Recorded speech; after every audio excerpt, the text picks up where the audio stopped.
This is nothing amazing, but it's likely truer than the rest of the shit here.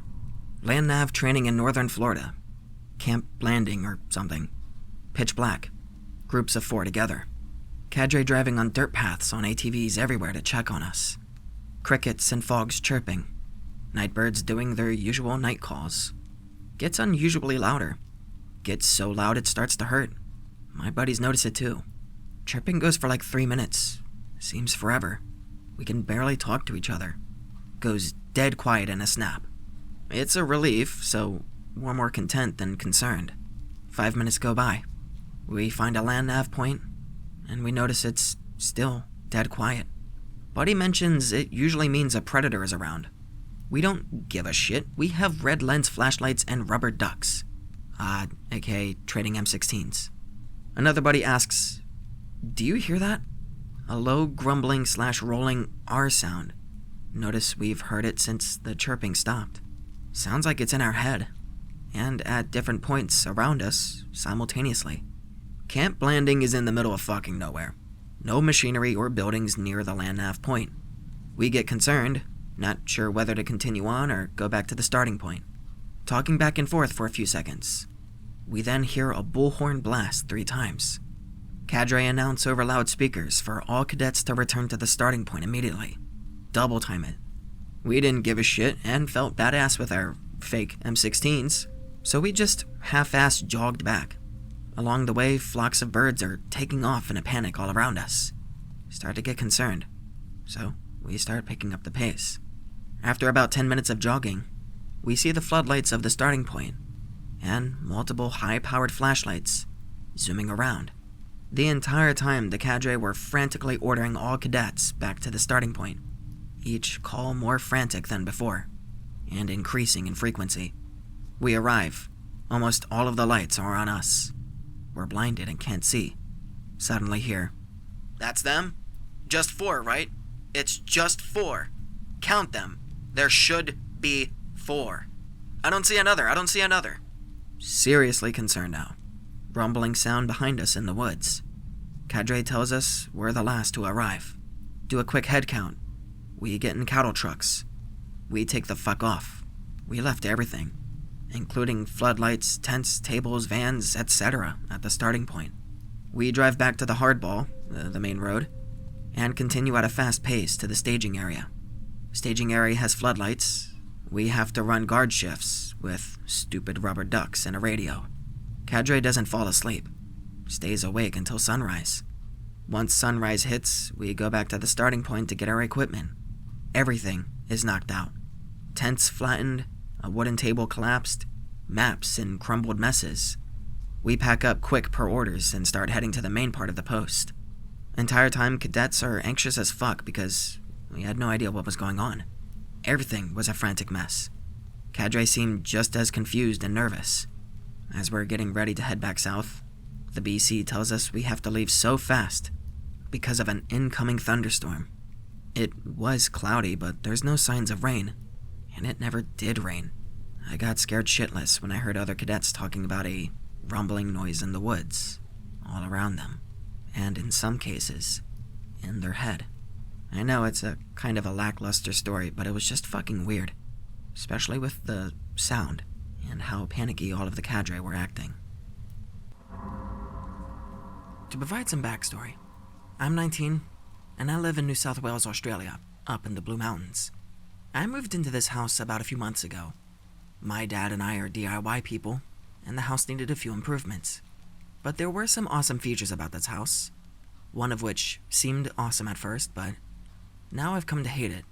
It's the fact that we live on the corner of our street, and our house borders on hundreds of acres of national park. I myself love the outdoors. Hiking, rock climbing, you name it. I've pretty much lived out in the bush since I was a kid. We have fixed up a whole bunch of the house and stuff is going well, but there's still plenty of work to go. The first paranormal experience I had up here was about 3 weeks ago, although this was the least eerie of the things I've experienced. It's about 5 o'clock. My dad, a close family friend, and I were sitting down on the porch sharing a beer after a long day of working on the house. Let's call family friend Dave. 9 o'clock rolls around, and Dave heads off for the night. Me and my dad sit around until about 11, just chatting about life in general. Dad heads inside, and I decide to stay outside and finish my beer. Now, it's dead quiet around my house, so this caught me off guard. I hear rustling in the bushes, moving from left to right in my yard at a speed unmanageable by any creature that lives near me.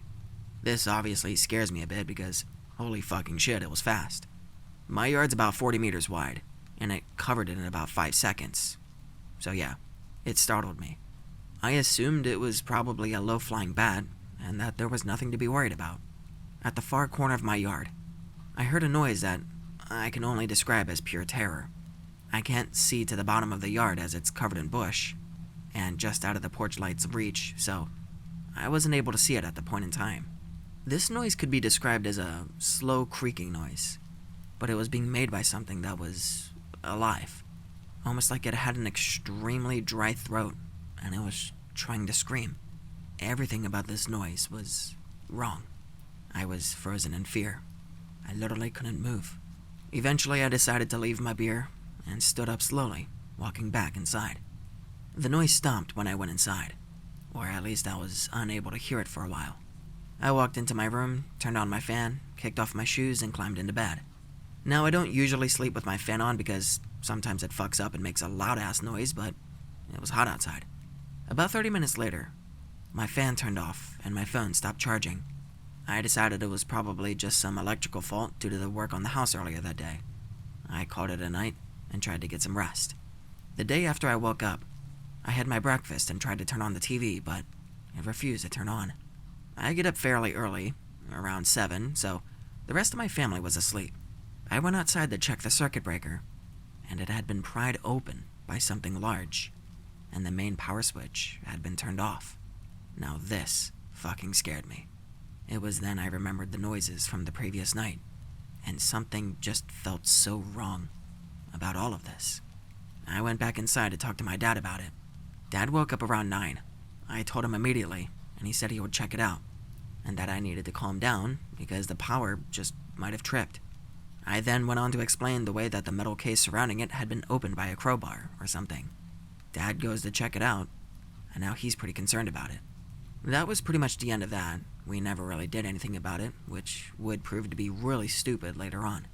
A few days go past, and nothing out of the ordinary happens. It was late at night on a Friday, and I generally have my mates over for a get-together. So we're all sitting around on the porch chatting about guy shit, when the fucking bushes rustled from right to left at the front of my yard, just like it did a few days earlier. I started shitting and explained what happened to my mates. Let's call my friends Matt, John, Paul, and Ray. Let's call my friends 2 of the members of the Beatles. Matt is a frequent X-user and believes in spirits, ghosts, demons, that usual spooky stuff. Matt works as a plumber and drove his ute here. Him and Paul drive the ute down to the backyard so that they can use their high beams to see what it was. Me, John, and Ray sit around and try to see what it was, but pretty much just ended up staying quiet. John speaks up. Probably a fox or some shit, man. Me and Ray both spend a lot of time in the outdoors, and we explained that there is no way a fox could have moved through that thick bush so quickly. We stop our bickering as we can hear an engine start in the distance.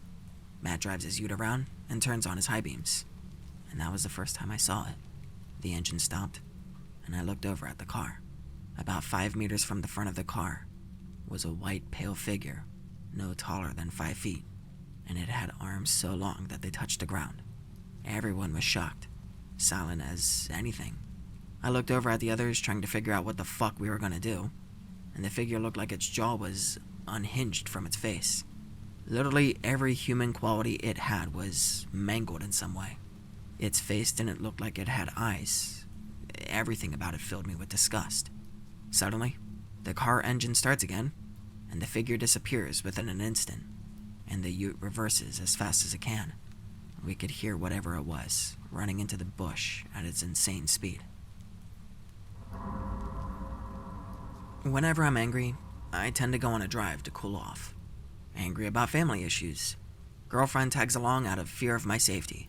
Take random exit on a highway based on the length of a song. Notice it's no longer urban environment, but steady incline into the woods.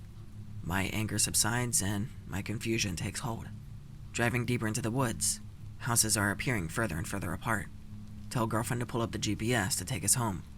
There's no signal. It begins. We start hearing circular saws. It's been like 10 minutes since we saw crossroads. The saws are getting louder as if someone was revving them in the back seat. Intensely heavy fog. Driving fast, wanting to leave, but slow down like a bitch at any curve. Start seeing 2 dots in a rearview mirror. Going like 80 miles per hour this whole time. No one should be this close. Horns blaring. It's a truck. Look at my girlfriend. She's in tears. The truck is getting closer and closer, blinding my vision. Taking every turn fast. The truck is not letting up. See lights off in the distance. It's a crossroad. The GPS finally finds a signal, and it tells us to get right. Tell girlfriend to not look. Decelerate slightly, and swerve left, and then make a sharp right. Truck goes left, and we go right. Steepest descent. Slamming the brakes, we're just speeding down. We see lights at the bottom. Finally manage to control the speed as we enter this small town. Christmas decorations everywhere. All the stores glowing with Christmas lights. No cars on the streets. Problem is, it's 3 a.m. in September. What the fuck? Every street corner is lit with a Christmas tree. The GPS guided us all the way home. I've stopped rage driving since. I have a story, but it's more weird than spooky, I guess. Either way, there's this spot in South Florida where high school and college kids have bonfire parties, and even my parents knew about this place. Be 19 and friends want to have a bonfire. Get all of our supplies and drugs together. Get to the spot, and the fucking fire refuses to start. Most of us have already started drinking, so the sober ones decided to go buy some lighter fluid. Chilling by the unlit pallets, talking to some friends, when we hear 1 or 2 cats meowing. The shit would not stop, and the meows were so close together it sounded like 2. Some rich girl we're with starts crying and blubbering about the fact that it, or they, might be hurt. I seriously doubt that. My best friend Danny, that we're with, decides that he wants that pussy. Get it? And volunteers to go check it out. And a friend in ROTC, Ricky, decides to go with him, quote-unquote, just in case. Fuck that, this place be dark as fuck. I decided to give them my mag light so they don't trip and fall into swamp water. Chill at the fire. Ricky comes running back, sweating bullets. Ask where Danny is. He says he doesn't know. He was behind him 1 minute, and the next, he's gone. Oh my lord, these guys are idiots. I had to go back to look for him with Ricky and 2 other guys. After a half hour of searching through this fucking thicket of trees, we find Danny clutching a stick. This friend looked traumatized. Eyes wide open, hyperventilating, and completely unresponsive. We said his name over and over, but he wouldn't respond to any of us. Stops hyperventilating to say one thing. I want to go home. I've sobered up a bit, so I offer to take him home. The whole time we were searching, and the whole way back, that fucking meowing never stopped. Now, I figured that he just got lost in the dark and got scared since he had been smoking pot with some of the girls. Get back to the bonfire. They managed to start it. Let everyone know that I'm taking Dan home. They call him a friend, etc. Those who don't know that I use friend to censor slurs is probably so fucking confused. We get it, he calls him a friend. Get in the car. Awkward car ride until I break the silence by asking him what happened. He doesn't respond. I keep asking. This friend won't talk to me. Pull over and insist that he tells me because now I'm really fucking curious. He just looks at me, eyes puffy and red. After sitting there for 10 minutes, he finally says something. If you won't take me home, I'll just walk. This fucking guy.jpg. Take him home and drop him off. Get back to the bonfire. Tell everyone what happened. Meowing continued throughout the rest of the bonfire. Nothing else happened that night, but he never told us what happened to him. I asked him at a party a couple of months ago, and he threw a beer bottle against the wall and said something like, "Stop fucking asking me. I'm sick of everyone asking me. I never want to see those faces again." He then left immediately after, and I haven't talked to him since. Not spooky, I guess. What do you mean, not spooky? Anyway, but I'm still curious as to what he experienced that scared him so bad. As far as I know, he didn't take any hallucinogenics, so I don't know what he meant by faces. Normally, I don't really give a rat's ass about details in a green text story, especially one that was written literally almost 10 years ago. But, like, you're gonna harass this traumatized guy who's like, please leave me alone, and then be like, yeah, I just figured he was, like, really high and paranoid when he disappeared for 30 minutes. But, like, no, I don't think he took any, like, hard drugs, even though in the very beginning of the story he was like, yeah, we all brought along hard drugs. Well, and he didn't say hard drugs. That's just me emphasizing that. Also, didn't he go into the bushes with the rich girl, the one who was crying about the cats? What happened to her? Hold on. Some rich girl we're with starts crying and blubbering about the fact that it might be hurt. My best friend Danny decides that he wants that pussy and volunteers to go check it out. Okay, then what about Ricky? Because Ricky's the ROTC guy, and he says he came running back sweating bullets, but, like, what made him run? I don't know. I'm gonna chalk it up to the dude was tripping. 13 years old. 12 years ago, before cell phones and internet. I was out wrecking shit on my four-wheeler in backwoods Arkansas, 1 mile near border of Oklahoma, searching for places to sneak out and throw parties. Bonfires and booze, fuck yeah, that J-bag. Old logging roads galore, free to explore. About an hour of taking random rights and lefts, I come to a turnaround. No big deal. These are perfect spots for the party. Jump off my wheeler to check the shit out. Something's different. There are visible trails leading to the woods, and they look fresh. I decide to take a peek. Usually there is just a clearing where the loggers park their trucks while they're in the job. Walk back into the tree line following the trail, and there is one of the creepiest things I've seen in my life. It was a huge otter made out of bones. Dried blood all over it. I look down, and there's chunks of bone all over the ground.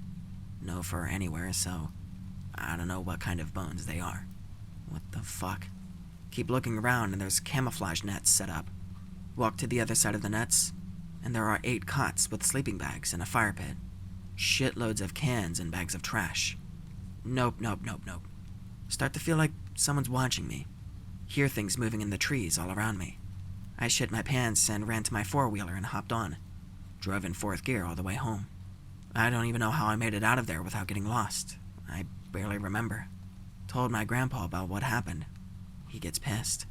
Tells me never to go over into that section again. I didn't argue. Be a dude in small-town Mississippi. Most friends in the area have moved to different places. Mostly chill with online friends I've known for a decade. Been friends with one dude in Missouri for 10 years. Decide to meet up. Friend keeps being wishy-washy. Eventually says his truck broke down. His family was supposed to drive him halfway. His family is super poor and only has 1 vehicle. Think he's trying to back out, so I say I'll drive the whole way to pick him up. I live in middle of Mississippi. He lives about 100 miles into Missouri. It's about a 5.5-hour drive. Luckily, I have a phone GPS to keep me on the right track. Get there. Meet friend. He's not a creep or anything. He's a little weird, but I am too, so it's not like that's saying much. Go eat at a restaurant with him so we can chill out, and let me rest for just a bit before heading back. By the time we get back on the road, sundown is only about an hour away. I'm confident in my ability to get us back into my town. Naturally, we get lost after dark. At first, we're just going in the wrong direction. Don't really understand how. Was following the GPS's directions. Suddenly, just end up on some backwoods country road near the Tennessee-Mississippi border. Not really freaking out since the GPS auto-corrected us onto our route. The only problem is that Mississippi's major cell phone company, the only one that really has good service in-state, is also pretty much exclusive to Mississippi and some parts of the southeast. Connection keeps cutting in and out. GPS on phone is not updating properly. End up even more lost. But we have a full tank of gas, so it's not like we're gonna run out before we're back to an area that I know. End up driving over a well-lit dam. Stop joking about how we're gonna end up in a creepypasta. Have to piss. No other cars are coming, so I just stop, get out, and piss off the side of the dam. Around this time, friend and I notice a fire in the distance on the other side of the dam. Assume it's a bunch of teenagers having a bonfire on a Friday night, and drive to the other end of the dam since the GPS says to go that way. Upon getting close, We see no one is around this massive, meticulously constructed bonfire. Inside of the bonfire are the burning bodies of what look to be coyotes. Something looks like it's writhing in the fire. Nope, right the fuck out of there. Drive about 70 down country roads for 15 minutes in a panic. This was a mistake. Look down at phone. See GPS just won't get a fucking signal to update.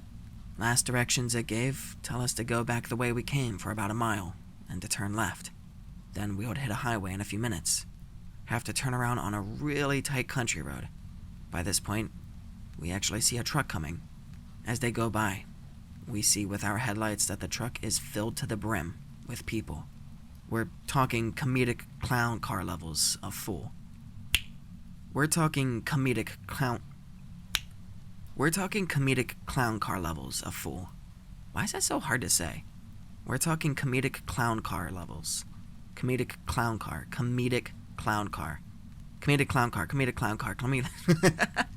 They don't stop us or anything like that, so we mind our own business and keep going.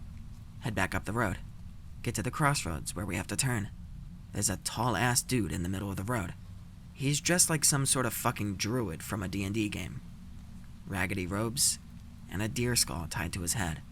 The guy points a finger at us, but doesn't move, and the forest around us seems to go berserk. Crows cawing, freshly blooming leaves rustling like there's a tornado. Pandemonium all around. Start seeing what I think is another guy come out of the woods behind us. Friend had his window down. He leans out and pulls out a fucking pistol of all things, and he shoots the deer skull guy in the leg. He kneels and he roars like something not of this earth. I shit 10 kinds of bricks, and then I floor it, and we zoom down that road. We manage to make it onto a highway, but we don't stop speeding until we get pulled over by a highway patrol guy. Cop asks us why we're going 90. I explained that we saw some freaky shit near the state line, and the dude actually seems to understand. Well, you're safe now. I'll let you off with a warning.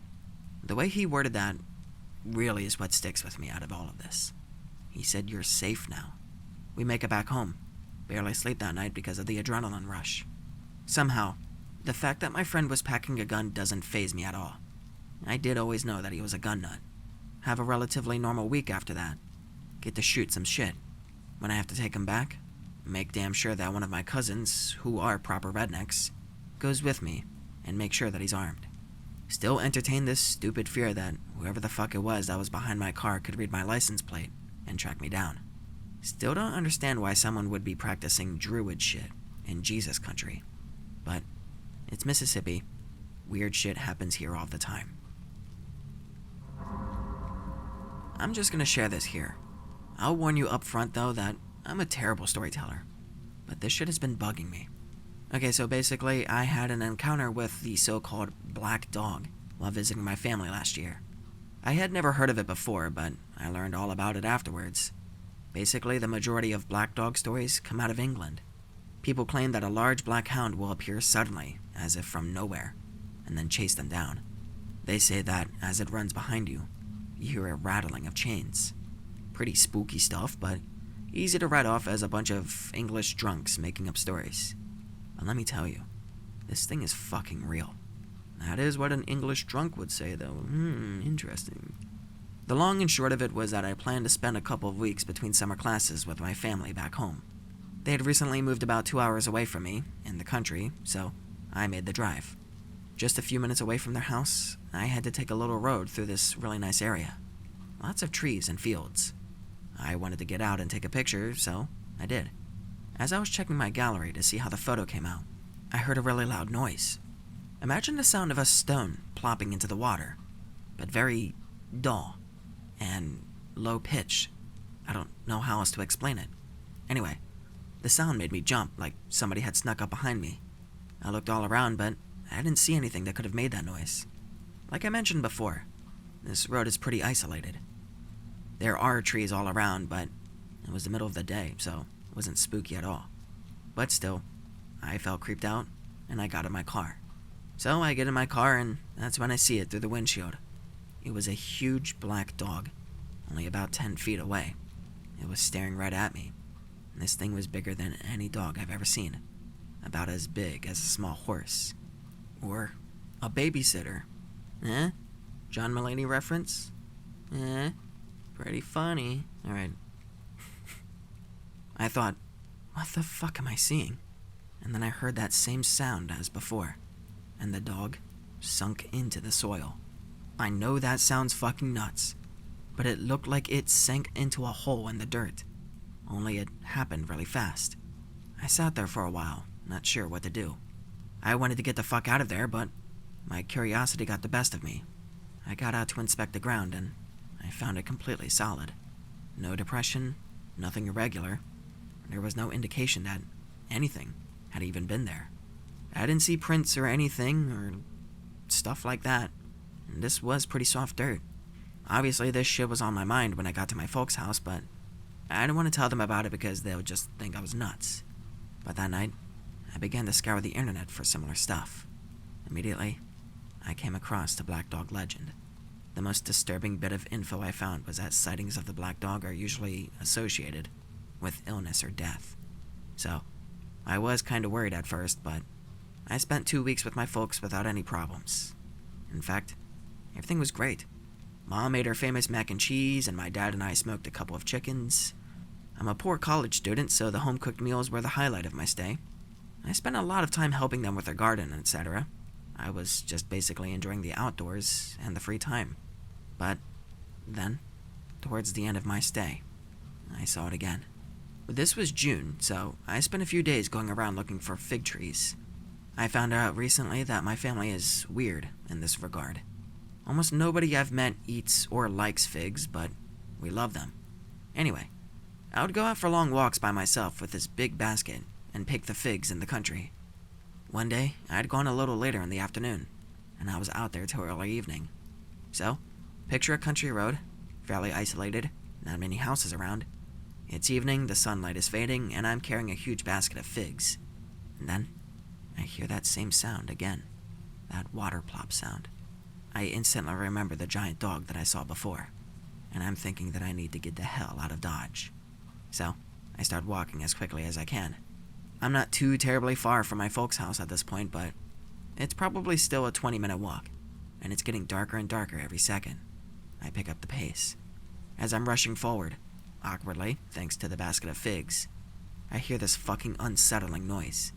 It sounded like someone was dragging a chain along the ground, and it's coming from in the trees to my right.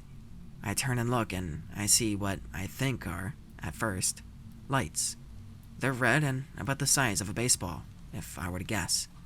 The chain sound is getting closer, and so are the lights. And I realize I'm looking at two huge eyes.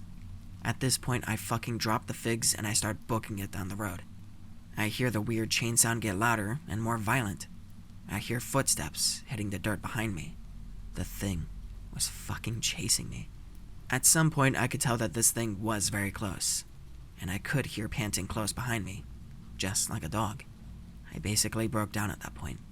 I was crying and I started praying out loud. I wasn't very religious at the time, but I guess I didn't know what else to do. I heard it getting closer and closer, and then, just like that, I heard that noise again, and the footsteps immediately stopped.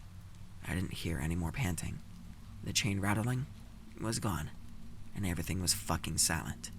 I was going to keep running away, but I tripped on a loose rock and tumbled over into the grass beside the lane. I looked back at the road behind me, and it was entirely empty. I was still feeling the adrenaline, but for some reason, I just sat there. You'd think I would have learned my lesson and hurried home after that, but I just watched the road for a very long time in silence.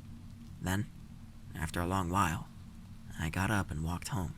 Sorry for making this so lengthy, but it's been on my mind. There's some other stuff I could go into, but it's not really important to the basic story. But yeah, this shit is out there. My grandfather once told me about this time that he was driving through Arizona at night and accidentally hit a big snake that was lying on the highway, soaking up the heat of the asphalt.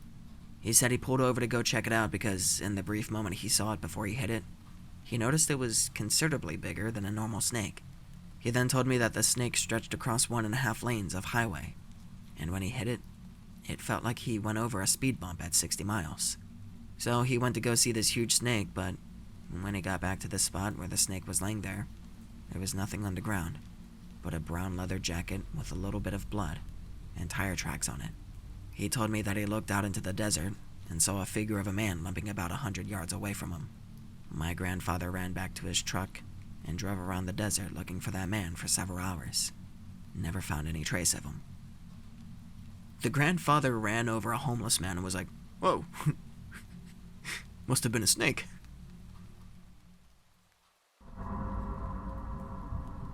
I live in central Alaska, a small town surrounded by undeveloped wilderness for hundreds of miles in every direction. During the winter, we get very little light, even during the middle of the day. This happened last year, in early February. Me and my friend Scotty were out snow machining about 3 hours away from town. We were relaxing and having fun for a day, not hunting or camping or traveling anywhere in particular. We had been out for a while, and it was cold and getting dark, so we started to head back.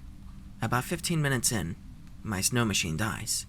No sputtering, no clunking, no outward signs before sudden engine failure. Scotty hears my engine die. He stops and comes back to help. We pop the hood and start looking around to see what the problem could be.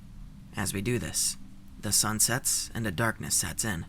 I pull out a flashlight so we can continue to examine the engine. It's not out of fuel.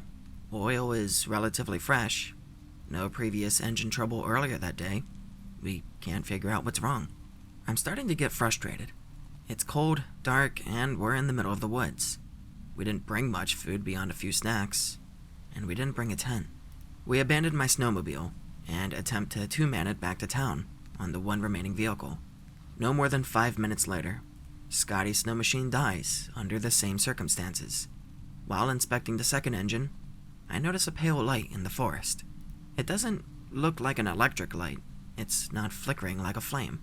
I point it out to Scotty, who looks, sees, and then goes silent.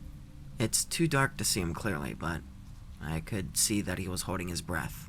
After some time of mesmerized staring, we noticed the light was gone. It was as if it had faded so gradually we barely noticed it go. I try to return Scotty's attention to the engine, but he seems completely disinterested. He suggests that we seek shelter in the trees around us. I agree. We stumble through thigh-deep snow to a cluster of nearby pines, illuminating our path with flashlights. Everything around me is pitch black.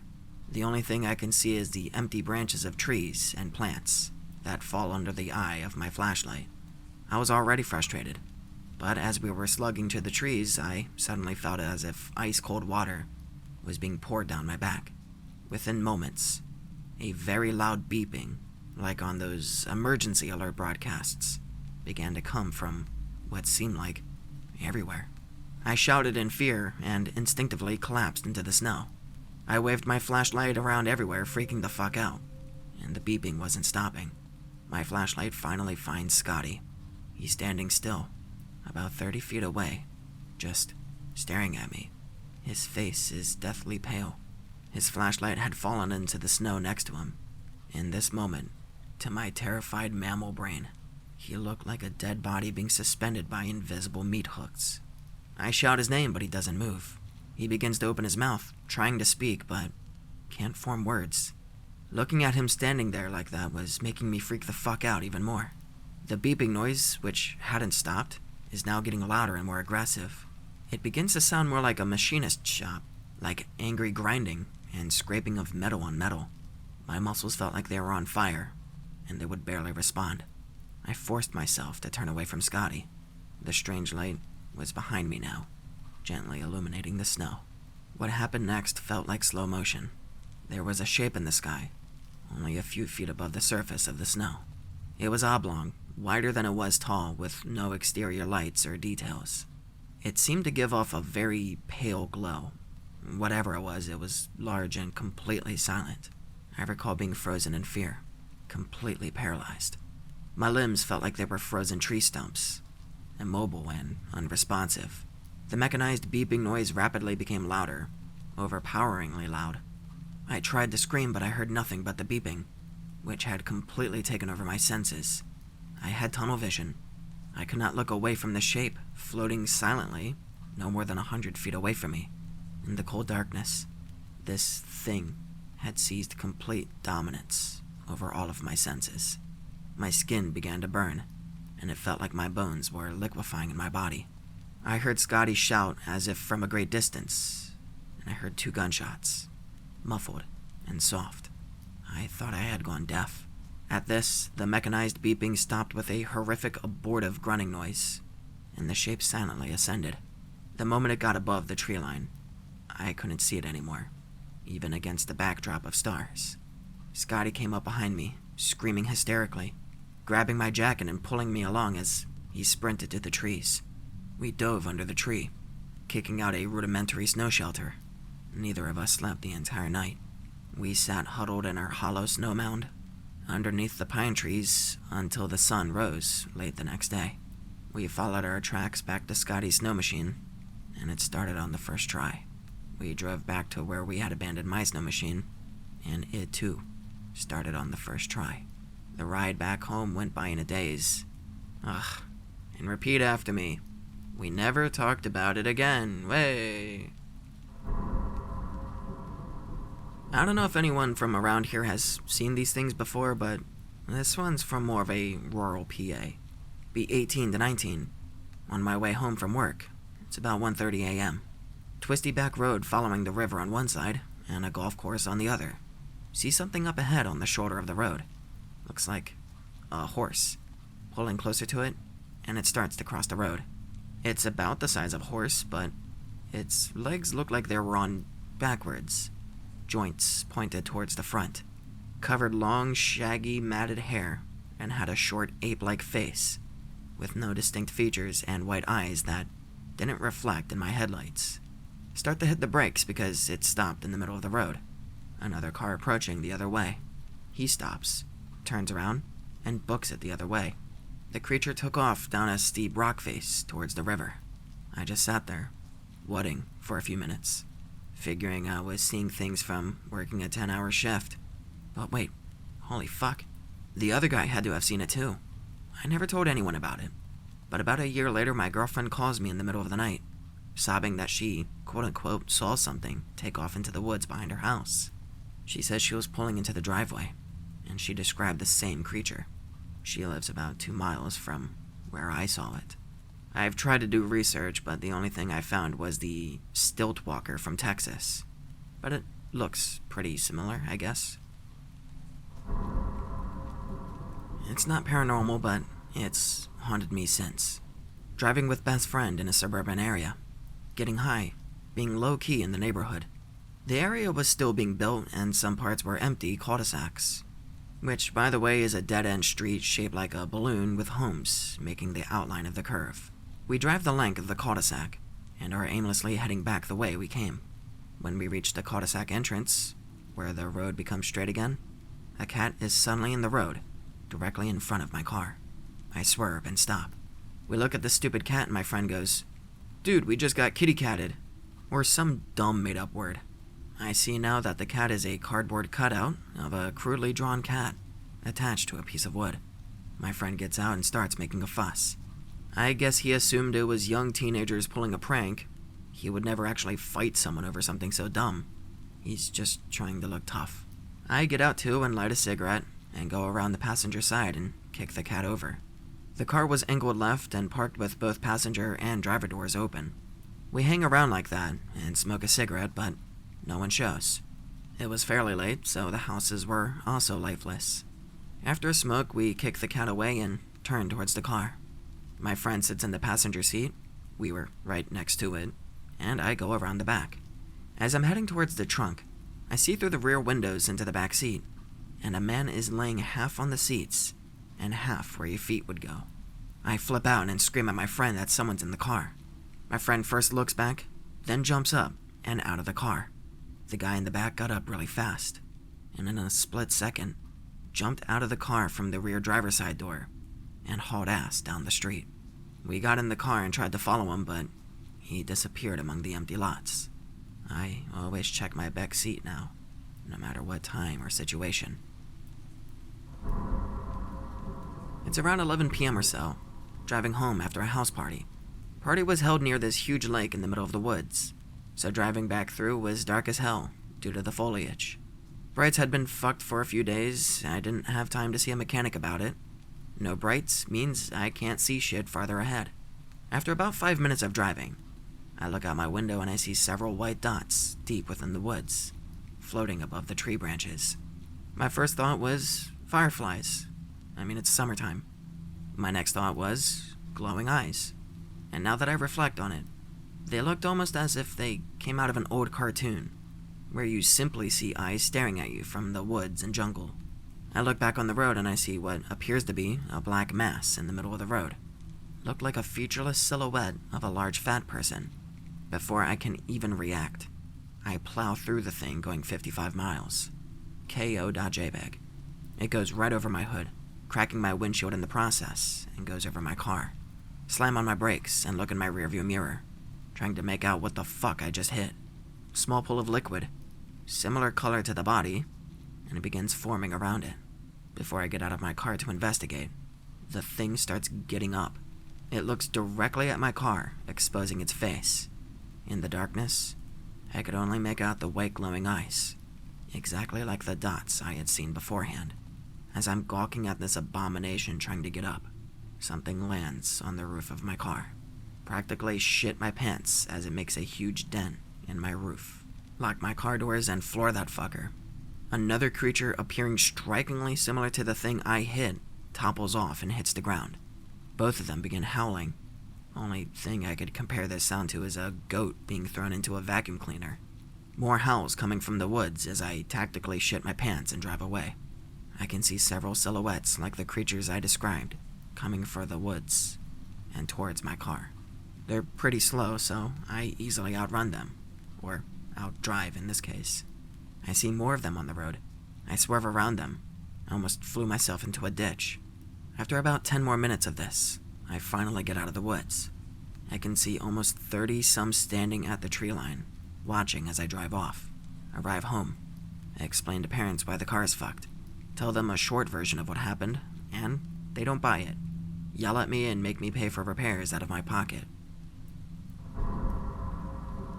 Driving solo to visit Grandpa earlier this August. 20-plus hour drive and too cheap for motels. But thanks to ADHD, I had me a bottle of script scraps that tied me over. It was monsoon season, and I was on the midnight leg of my drive, and the moon is waxing. If you've never driven through the Arizona desert at night, or lived in Arizona during monsoon season, then nothing can prepare you for how indescribably beautiful it is. Unfortunately, I was driving through New Mexico in that big stretch of nothing between Santa Rosa and Albuquerque. Still, I was the only car on I-40 that night, and the weak moonlight barely illuminated the flat desert around me. Every so often, lightning would light things up and make shit actually visible. I remember seeing a tall saguaro off to my right, just blacker lines in the night. I watched it pass by because highway hypnosis is no joke. The moment it passed by my passenger window, lightning struck off in the distance, and I saw this cactus clearly for the first time. It's like the instant this thing was in view through my passenger window, it was broken into 3 frames. First frame, something tall and thin standing about 20 feet off of the road, standing with arms held up to the side of its neck like it's doing the fucking YMCA. Second frame, a head flipping around from a long, stocky neck and peering down at my car. Third frame, the arms of the cactus bending down. Needless to say, I gunned it at 90 miles per hour until I hit Albuquerque, never looking back. When I got there, I actually told my grandpa about what happened, because I'm not some dumbass creepypasta protagonist. All he said was, if you got scared that easily, you probably shouldn't go around the superstitions at night. Then he fucking chuckled and kept drinking his beer. So, my question X is, what's in the fucking superstition mountains? Someone actually responded to this. Okay. I live about 30 minutes from them, and I've never heard of anything being in the superstitions aside from people mysteriously disappearing, looking for the lost treasure that's apparently hidden within them. Mysteriously is a pretty silly term considering it's the fucking desert, and very easy to get lost up there, with all the steep hills and shit. I've got 2 stories. Both of them come from a road trip where I was sleeping in the car. Lots of driving down unlisted country roads in the middle of the night, trying to find a spot where I wouldn't be bothered. These stories are from those occasions. Story 1. Turning onto country road I'm familiar with.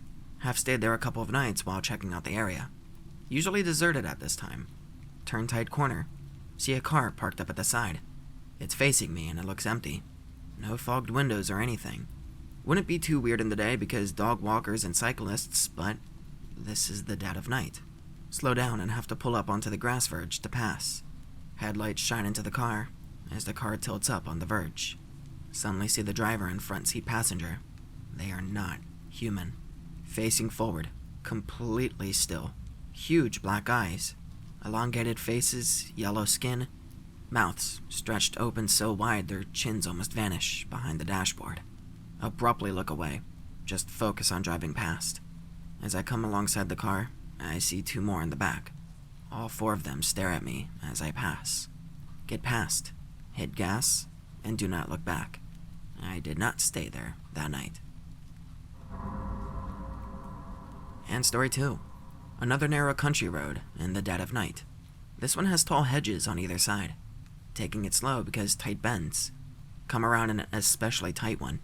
Practically crawling along. Just as well, really, because right where that light from my headlight starts fading, there's a child. A child just standing in the middle of the road. It's a boy, and he looks about 3. What the fuck? I stop. As I do, child turns and begins running down the road. I'm obviously worried, so I move along after him, keeping my speed low. He keeps running, kind of like a rabbit. Panicky, jerky movements, darting back and forth to the sides of the road. Hedges are too high, though. He runs around a corner. I come around it a few seconds after, and he's gone. Nowhere he could have vanished to, because, again, tall hedges.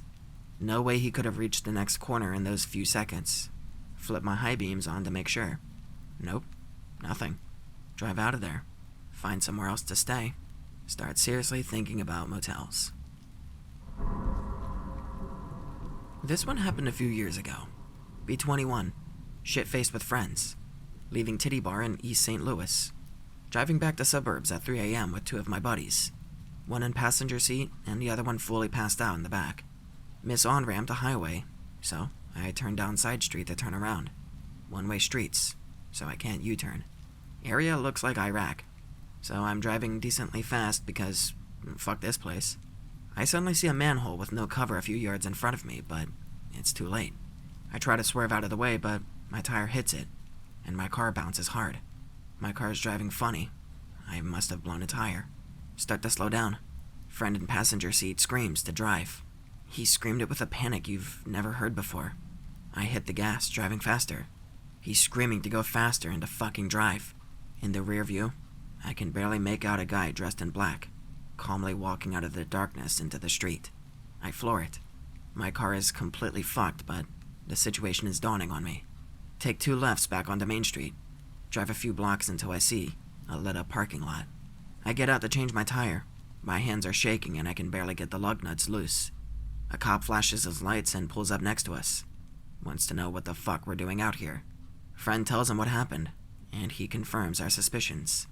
Some motherfuckers took the manhole cover off so I would blow a tire. They wanted us to stop, so they could ambush us. 3 years ago, driving down a haunted road at 2 a.m. with 2 friends. Nothing particularly spooky going on.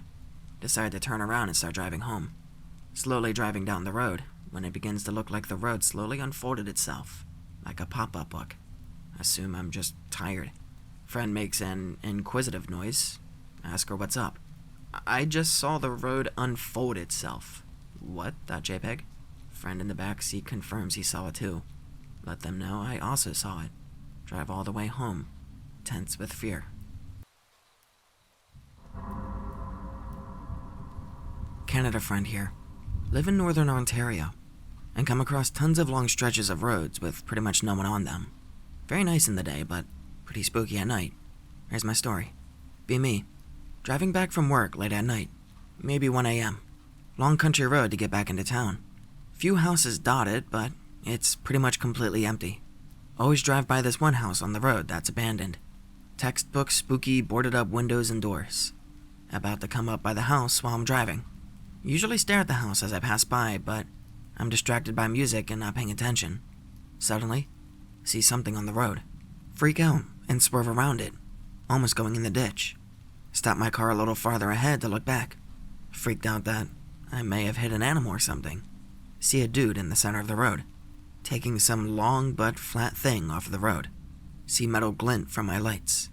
It's some sort of rug or flooring, but it's got something sharp embedded in it, like glass or nails.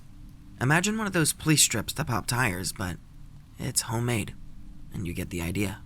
Guy hurries back into the house. I drive off. Next few days, heard from my buddy that the police busted some squatters camping out in an abandoned house outside of town. My face went, I almost got ghetto ambushed by squatters. Be me, 11 years old. Live in a small village in southern Bavaria. Ride my bike back home after playing with a friend. It's early evening. Sun slowly goes down. My friend lives a little bit outside of the village. It's just 10 minutes to my home, but I have to drive through the forest. While I'm there, I hear a car coming from behind. Drive to the side to let it pass. It doesn't. It slows down so it drives right beside me. I'm already scared, but I don't know if I should just drive away. The window goes down and a young man looks at me and smiles in a very weird, creepy way. Like there was more behind it than he was just being friendly. Hello there. Don't answer. The man laughs. Why are you riding your bike? It's getting dark already. Can we take you anywhere? Mom always told me not to get into the cars of strangers, so I shake my head. Why? You afraid? You don't have to. We're very nice guys, don't you see? He leans back so I can see the driver. A middle-aged man staring at me in a way that still makes me feel very uncomfortable. No, thanks. I drive home now, I say, and continue my way home. Hear a car behind me. It's beside me again. I look through the window and see the young man grinning. In his hand, a knife. They drive away and leave me behind, confused and scared to death. Maybe it doesn't sound very scary, but it certainly was for an 11-year-old.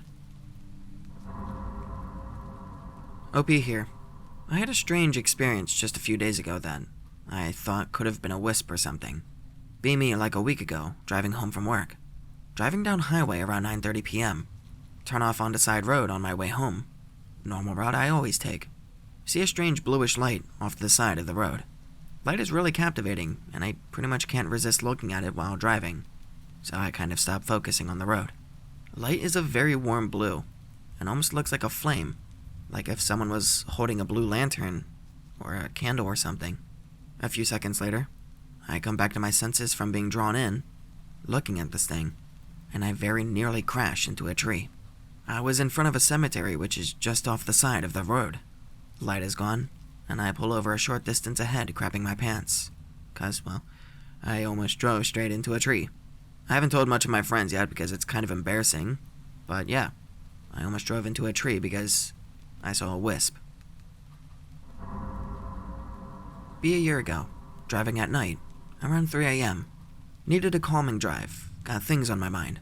Going down mud road in British countryside. One-way road. Fuck, didn't mean to do that. Flat tire. Great. Get my torch so I can see what the fuck I'm doing in this now pitch black area. With a jack and spare tire. Almost done changing tire. Hear voice out of nowhere. You shouldn't be out here all alone at this time of night. He's about 20 meters from me. It's fine, I'll be going now. I've got the new wheel on. Stand up. See tall fucker in a trench coat with a goddamn fucking axe overhead coming towards me. Oh shit. Fuck the jack and torch. I'm out of here. I bolt into the car and floor it. 80 miles per hour down a country lane until I reach the motorway, and I race home. I really am lucky that I left the car on. When I got home, a good 400 miles away from where I had just escaped, I saw a huge fucking axe dent in the left rear side of my car. My chest felt like it was going to explode. Be driving from Michigan to Pennsylvania, middle of Ohio. Nothing but cornfields and soybean fields for miles. About midnight, maybe a little after, notice something on the side of the highway up about 100 yards. Get closer and notice it's some fucking guy, face down on the emergency lane. No cars in sight. Slow down and roll window down in case the dude needs help. As I pull up next to him, he starts to move. Notice something shiny between him and the ground. Nope the fuck off. Look in my rear view and notice he's standing upright, holding a fucking machete, and just staring at me as I drive off. He starts to lay back down. I've never been happier to see a 3/4 full gas tank and driving a year-old car that was mechanically good. Last year, mid-January, Minnesota, so it's cold as fuck, and icy. Driving back from Thief River Falls to Red Lake with girlfriend and her cousin at night. Kind of squished together since my truck is a single cab. Must have been maybe minus 10 degrees, with a wind chill of like negative 30. Then a fucking snowstorm happens. Strong wind, heavy snow, and icy road. This part of the highway sees barely any traffic. I'm used to this kind of weather, so it's really no biggie. Just chugging along when we see this dude walking. Denim jacket, blue jeans, and black cowboy boots. Stops the truck. Girlfriend and her cousin are telling me to just keep going. Their excuse is there's quote-unquote no room. They were right, but it's too fucking cold to be walking. Make cousin sit on girlfriend's lap. Dude gets in, middle-aged, long hair. Says his name is Abraham, but people call him Ahab. Start to talking. Says he's going to Red Lake as well. Pretty cool, chill guy. He starts telling us stories of his youth. Fishing, hunting, funny stories really. After about 20 miles or so, we near Red Lake, maybe 5 minutes out. Ask him exactly whereabouts in Red Lake that he lives. Silence. Girlfriend yells, "Where the fuck is he?" in a panicky tone. Look over, and he's gone. For some reason, I slam on the brakes and kind of slide to the shoulder. We are fucking freaking out. He was just right there, sitting and talking to us. The fucking dude just vanished. Later on, we drove back home and talked about it.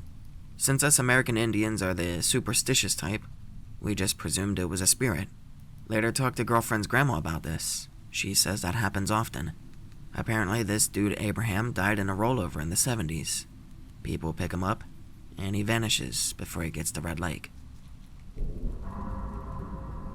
Alright, this happened to me a few days ago, but it unnerved me so much that I haven't given it much thought until now, and I was immediately struck by the resemblance of my encounter and the similarities with the skinwalker stories I've read here on X. So I figured I might as well type this shit up and see what you guys have to say about it. First and foremost, I would like to note that I'm an introverted 23-year-old living in Ohio, who's bordering on becoming a shut-in, but I have this one friend from high school who, much to her credit, hasn't given up on me yet. A 20-something introvert on 4chan? Who's bordering becoming a shut-in? No way. See, this story is already fictional. She's dating this guy who got her into vintage cars, and she's going through this big rockabilly phase, which I don't personally care for, which is why I declined her previous invitations to attend local car shows, but this past Saturday, I gave in. I'll call her E for anonymity's sake, and her boyfriend shall be J. Now, I was a little nervous getting a ride out there with them because I didn't want to get left behind for one reason or another, but I also didn't want to take my own car for fear of getting lost out in the rural parts of Ohio. It's easy to lose track of a specific vehicle in a crowd, and I am terrible with directions, so I figured the best option was to climb in the back of Jay's old remodeled truck.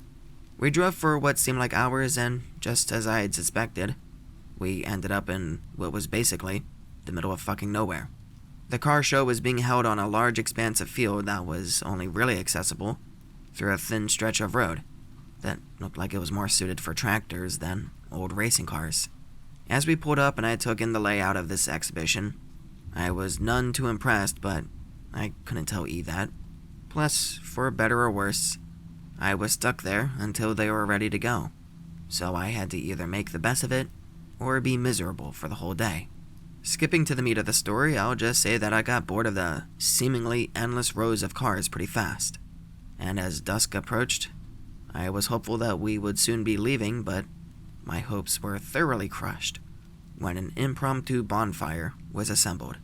Feeling exhausted at this point and wishing that I hadn't come, God, this guy sounds fucking insufferable, I took a seat on a picnic table that was situated on this block of concrete, a bit away from where all the vintage cars were parked. I was bored out of my mind as I listened to the men drunkenly talk about parts and tools, as if they hadn't done enough of that in the daylight, and by chance, I happened to catch some guys staring at me through the crowd. I remember being a little unnerved by the intensity of his gaze, but I brushed it off thinking he was either going to cause trouble, or he was high on shrooms. Either way, I diverted my attention elsewhere, and I sort of forgot about the guy, as I thought about what I could have been doing at home on the computer in that moment. Minutes passed when I felt someone slide on the bench beside me, and I offhandedly glanced over, expecting whoever it was to be oblivious to my presence, much like everyone else at this little shindig, but much to my surprise, the person was staring at me, dead on. I jumped and reared back, more than ready to berate him for scaring the crap out of me, when it clicked in my head. This was the guy who had been staring at me from the other side of the crowd, and just like before, he was staring so hard at me that it freaked me right the fuck out. Being who I am, though, I tried to play it off. I smiled and said something like, "Hey, how's it going?" He didn't respond. He only continued to stare at me, and the longer I looked at him, the more I realized that something was off. Now you realize something's off? Despite how intensely his eyes were locked on me, the muscles in his face seemed slack. His jaw wasn't really sitting right in his mouth, and his arms were limply sprawled across his lap, like he just let them fall, as they may when he sat down next to me, and just hadn't bothered to readjust them.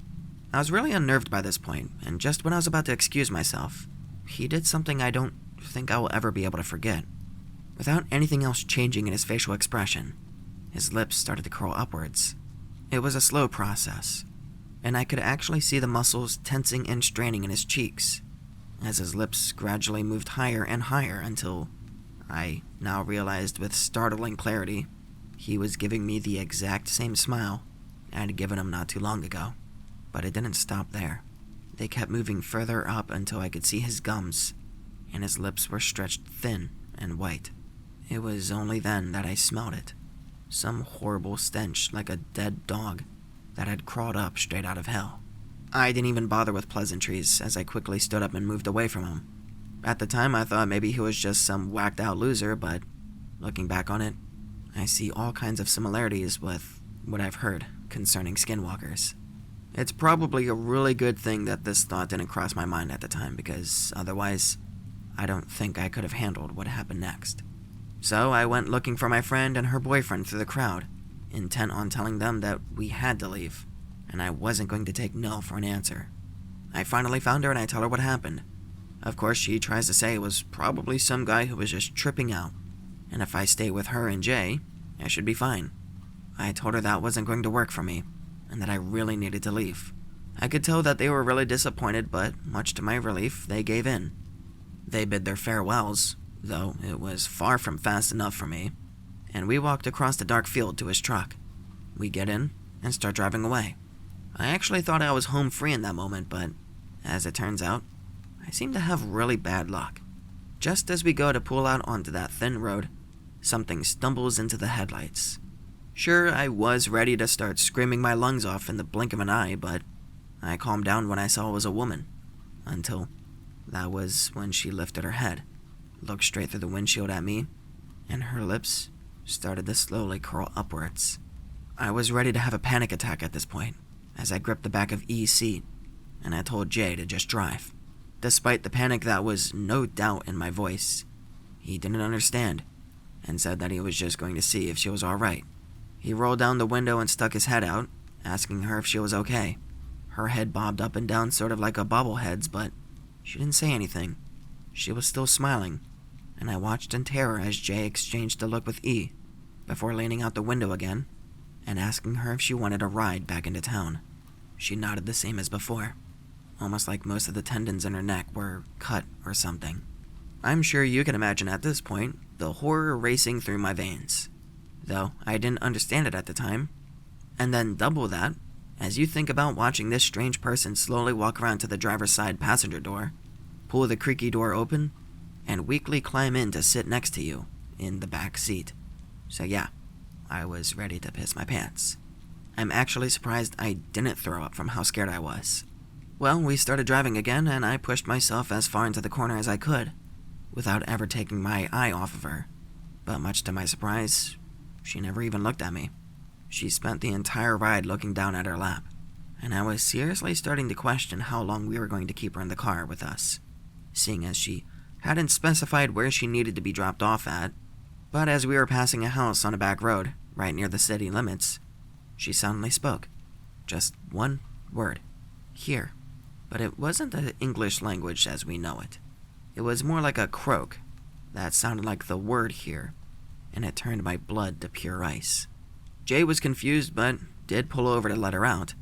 Ever the gentleman, he asked if she really was okay, and she climbed out, turned to look at him in the driver's window, and nodded like a damn bobblehead again. Jay and E bid their farewells, and it was only for a split second, but I swear, I saw her lips start to curl upwards again, and then she spun around and seamlessly disappeared into the darkness. The two lovebirds up front agreed that the situation seemed a bit strange, and I didn't even try to tell them the truth, mainly because I don't know what the truth was. After I was dropped off at home, I turned on every light in the house before locking myself in my room, which is how I've been sleeping ever since. The entire thing just really scared the crap out of me, and now that I'm seeing the skinwalker connections, I'm even more unnerved by the memory. I haven't seen either of those people since that night, but I've only really left the house for work because I am still really paranoid about the whole thing. Was it drugs? A coincidence? I honestly don't think I want to know. I love this story. This could be simply summarized as 4chaner goes to a social event and has a bad time. It's every fucking 4chaner's worst nightmare. Going outside. And then their lips curled up at me. It's disgusting. It's called smiling. He was disturbed by someone smiling at him. No, I'm just giving him shit because I know for a fact, if this was on Reddit and I read this to you guys, you'd be like, oh, there's a problem with Redditors. Oh, so a Redditor goes outside, blah, blah, blah, blah, blah. My dad claims to have hit some kind of monster with his car. He was in his early 20s and lived on his parents' farm in rural Australia in the 1970s. Him and his brother were driving back to the property late at night on a dirt road through a wooded area. He claims a 3-meter-tall skinny creature that was completely white and humanoid-looking sprinted out of the trees impossibly fast towards them. It hit their bonnet and went over their car, and he put emphasis that it was completely unnaturally white. Like, not skin white, but white paint white. They just fucking gunned it and got out of there as fast as they could, and they didn't look back. They get back to the farm, and their bonnet is completely fucked up, crushed in and covered in blood. They went back with their dad in the morning with a rifle, and there was blood streaked down the road, but no body. He swore on his life that this happened until the day he died, and he was a pretty smart and reasonable dude. I kinda have to believe him. Be last Christmas, driving to girlfriend's house 6 hours away. Decide to leave at midnight so we can surprise the family. Be me, girlfriend, and her sister and sister's boyfriend, all inside the car. Driving along at around 3 a.m. Everyone is asleep except me. Middle of rural Texas, no towns or anything for miles. See car on side of road with hazards on. Decide to call the cops, just in case the guy needs help. Right as I pull out my phone, I see some guy walking down the side of the road. Start slowing down to see if he needs help. Getting closer, and I now see that this dude is at least 7 feet tall. Start feeling a bit antsy. Wake everyone up just to help calm my nerves a bit. Getting closer, and realize it's walking on all fours. Almost like a skinny ape. Girlfriend yells at me to just keep going and call the police. Agree, but I really want to get a better look at this thing. Get down to about 5 miles per hour and about to pass by it. All of us look over and realize its face is human. It turns over to look at us. Its face is uncanny valley as fuck. Almost iRobot looking. All of us scream and I slam my foot on the gas. It whips its 5-foot long arm at the car and clips the back. Speed the fuck out of there. See it galloping towards us. Lose him in about a minute, but the girls in the car are crying, and me and the other guy are both freaking out. Finally call the cops and tell them what happened. Say they would go check it out, but I never found out what happened with that. It still scares me when I think about it. I take a completely different route to get there now, just to avoid that damn stretch of road. I really wish the damn cops had gotten back to me after they figured out what happened. After they figured out what happened, they heard your report and went, fuck that. Here's one from living in rural South Carolina. I've got more if you would like to hear. This happened a few years ago when I was a community college student and still dating my now wife. I lived at my parents' house at the time in a rural area of upstate South Carolina. The area we lived in was rural, but not terribly sparsely populated. Our road had houses every few hundred feet, with thick bands of trees between them. Most of the roads in the region were similar to this, houses every so often with thick forest interspersed regularly. We lived 5 minutes from the closest town, however. My college and girlfriend's residence were in a larger town, about 40 minutes away by the fastest route. This route was along just 3 of those sparsely populated roads, one after the other. Driving on this route would take you first to another small town, around 20 minutes away, and then after 15 to 20 more, to the larger city where my college was. If you were heading to the college, the first 10 minutes of your drive were guaranteed to be down a twisting, dark, and often empty road, with long stretches between clusters of houses. This road had an official name that can be found on a map. However, I'll call it what it was designated by the locals: Snake Road. It's called that because of its winding nature. There were a few low spots along this road where, at night, it became particularly dark and hard to see, and sometimes foggy. In one of those low spots, there was an area I always felt odd driving through, even in the daylight. If you looked out the window, the trees and underbrush were fairly sparse, but at the same time, impossible to see more than a few meters into. It was almost as if the light was twisted and distorted by all of the branches and vines. At night, the only visibility would come from my headlights, which were fortunately bright. They were modern ones that could illuminate several hundred feet in front of the car on most roads.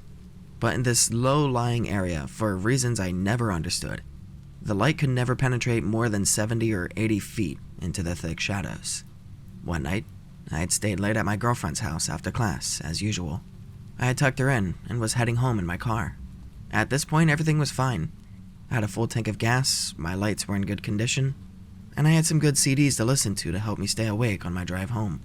Although it was a long drive in daylight with normal traffic, at night, I could speed, so usually I would make it home a good bit faster.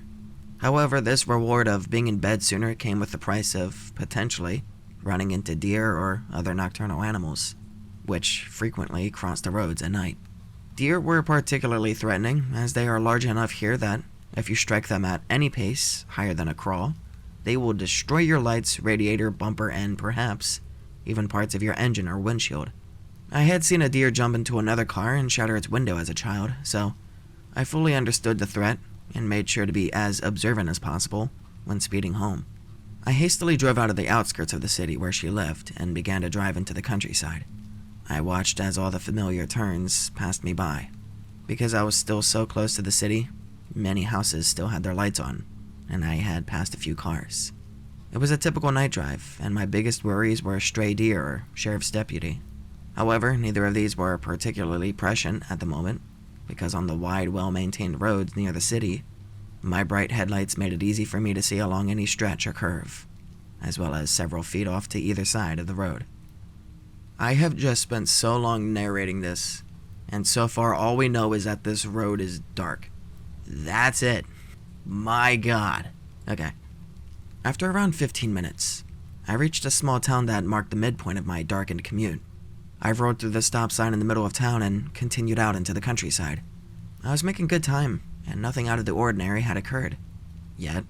However, I had to become more reliant on my lights, as the small town marked the end of the wide, well-maintained highway, and the start of a narrower, darker portion, mostly surrounded by trees, farms, and the odd church, instead of neighborhoods, gas stations, and stores.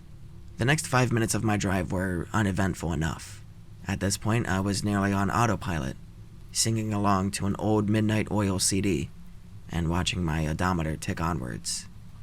Look, I'm really not trying to be an asshole with this, but he's really making this sound like he's a trucker, driving for the next 14 hours straight. It's a 40-minute drive. Anyway, I'm just being an ass. After a long straight section where there were wide cleared sections on either side, where the grass ran to meet the forest hundreds of feet away from the road, I rounded the last bend and came up upon my second to last turn. The turn onto Snake Road. I slowed down, as the junction with Snake Road was marked by a sharp hairpin, where the ground dipped away swiftly on either side. Taking the turn too fast would send you careening into the ditch, a sign of the nature of the test of the road.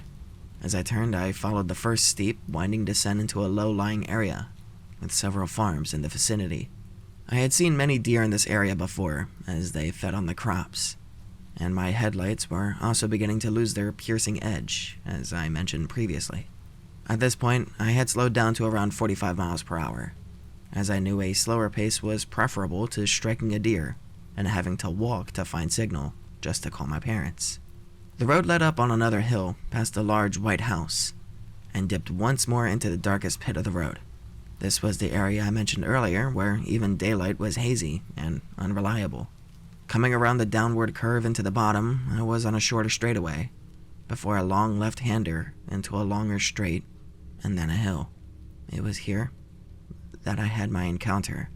I saw movement up ahead, at the very end of the straight, before it turned to the left.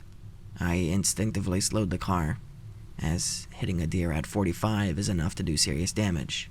As I approached, I saw what I thought was a deer walking off of the road. I could see the vague shape of its head and antlers, as well as my lights reflecting from its eyes. But something was wrong. The deer's head was too low to the ground. Deer will frequently lower their heads to graze, so this isn't unusual, but if they're grazing, their mouths will face downwards. This deer was almost lying on the ground, moving, and looking at me. Okay, I thought to myself, it's a scavenger probably dragging away some roadkill. But as I approached, this was clearly not the case. I saw another set of eyes turn to look at me. Deer's eyes are big and green at night in headlights, because they reflect the color green. I'm gonna look this up. That sounds like a really stupid sentence. According to my Google search, it says deer and elk's eyes shine white, while moose eyes tend to shine red. Rabbits have also red. Other mammals, such as horses, may have blue, and the eyes of foxes, domestic cats, and dogs usually shine green. So either this guy's wrong. Hold on. Let's go to Reddit, because, these guys are geniuses. This is a fucking video game subreddit. I'm so off course here. I don't care what colors animals can see. What animals' eyes glow green at night, yeah. Deer eyes can sometimes glow green. I'm tired of this whole fucking, sometimes they do, sometimes they don't. What animal has green glowing eyes? I'm way too invested in this. Ooh, there's a chart. It looks like it's saying that deer don't have green eyes. Could it be that this 4chaner is incorrect about information? No, that can't be right. It is the Google who is wrong. Anyway, these eyes were small and piercingly bright like two coals. As I got closer, I saw an enormous shadow imposed over the deer carcass. It was about waist high and pure black. Standing on all fours looking at me, its legs were thick, not fatty like a bear's, but sinewy like a dog's, only much thicker.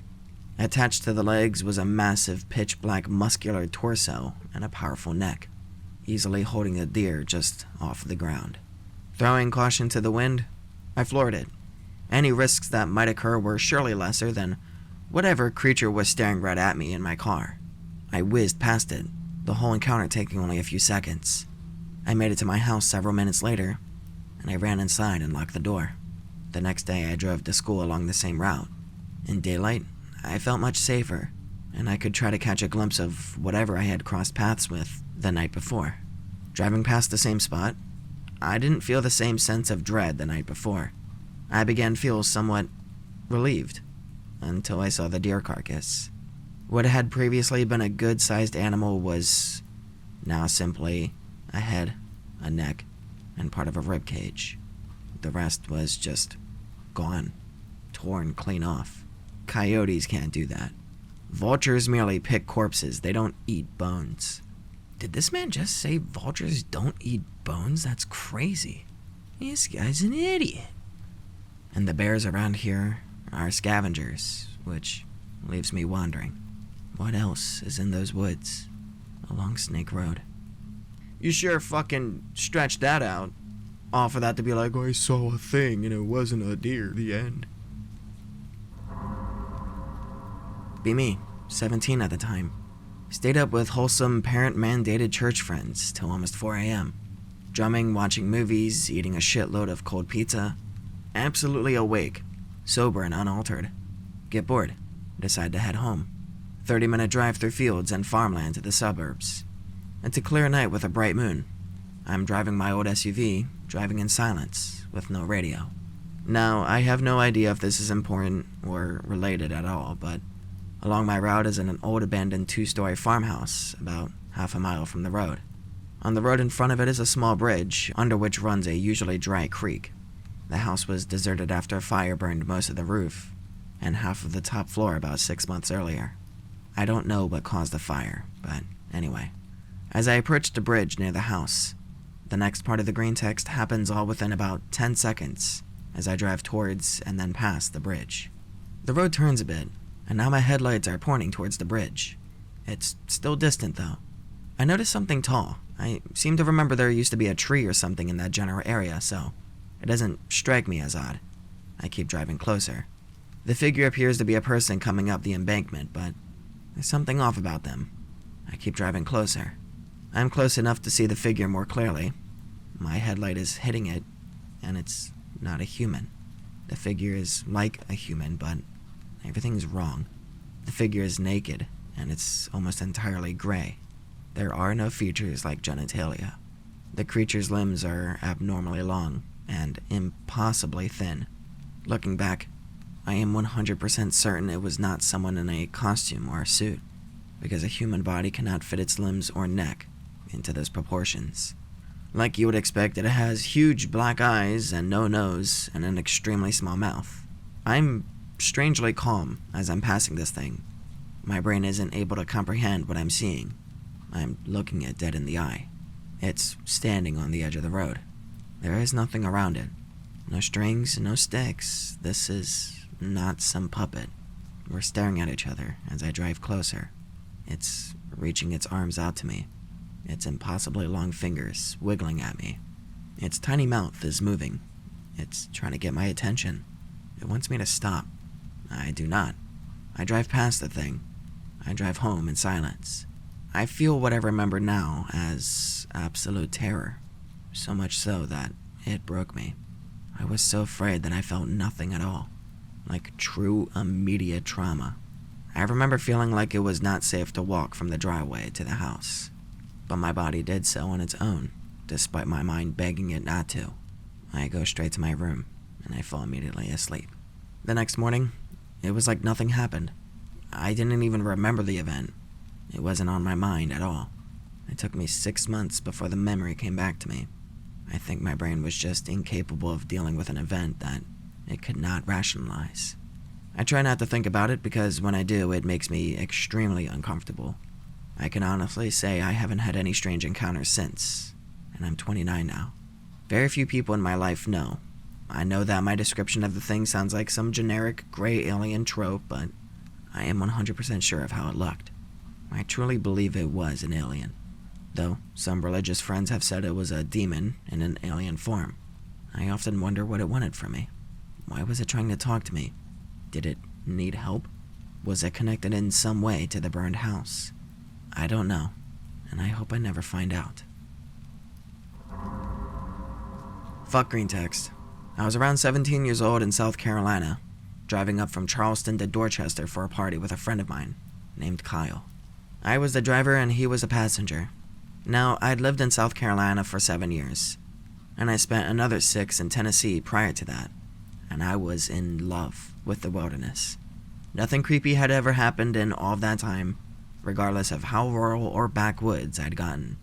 So, driving up there, the hour got late. We were on a stretch of lonely road with nothing but woods and swamp on either side of the road. No buildings, no houses, and no real civilization for around 30 miles ahead. And behind us. Conversation was typical 17-year-old dude conversation. Dude, we're gonna get so wasted, I haven't seen these guys in forever, so on and so forth. I have my eyes on the road, however, in order to make sure I don't slam into some random wildlife crossing by. With no lights, in the woods, at 1:30 in the morning, visibility was fairly shitty. As I'm talking, I spot something about 500 feet up the road. walking along the side of the pavement towards our car. As my mind is on driving and conversation, my first thought on the figure was, this is probably some hitchhiker, or maybe someone's car broke down. However, as soon as I heard how strange both of those possibilities sounded, I started to watch the figure more closely. 1:40 in the morning now, middle of the fucking woods, with no civilization for dozens of miles in either direction, and the road is one way. I haven't passed a car, or seen another car, in over an hour. Conversation slows down, and the figure gets closer. I realize something isn't quite right because it's way too tall, now that it's closer. I'm 5'10", and my friend was 6'1" and 245 pounds. But this thing had to have been 8 feet at least, and its body proportions were wrong. The arms dangled far below the hip, with humanesque hands with way too long fingers. I could not make out any claws, but who knows? It was dark. The head was bald. The skin was pale gray and white, like a maggot, and mottled brown splotches, which may have been dirt or natural coloration. It was all mixed in. The eyes were black and large, and reflected light in a predatory way when the truck's lamps shone on them. The legs were bent oddly at the knees, but were quite long nonetheless. Couldn't make out the feet, but the hands were humanish, so I presumed the feet were too. The worst part was the mouth.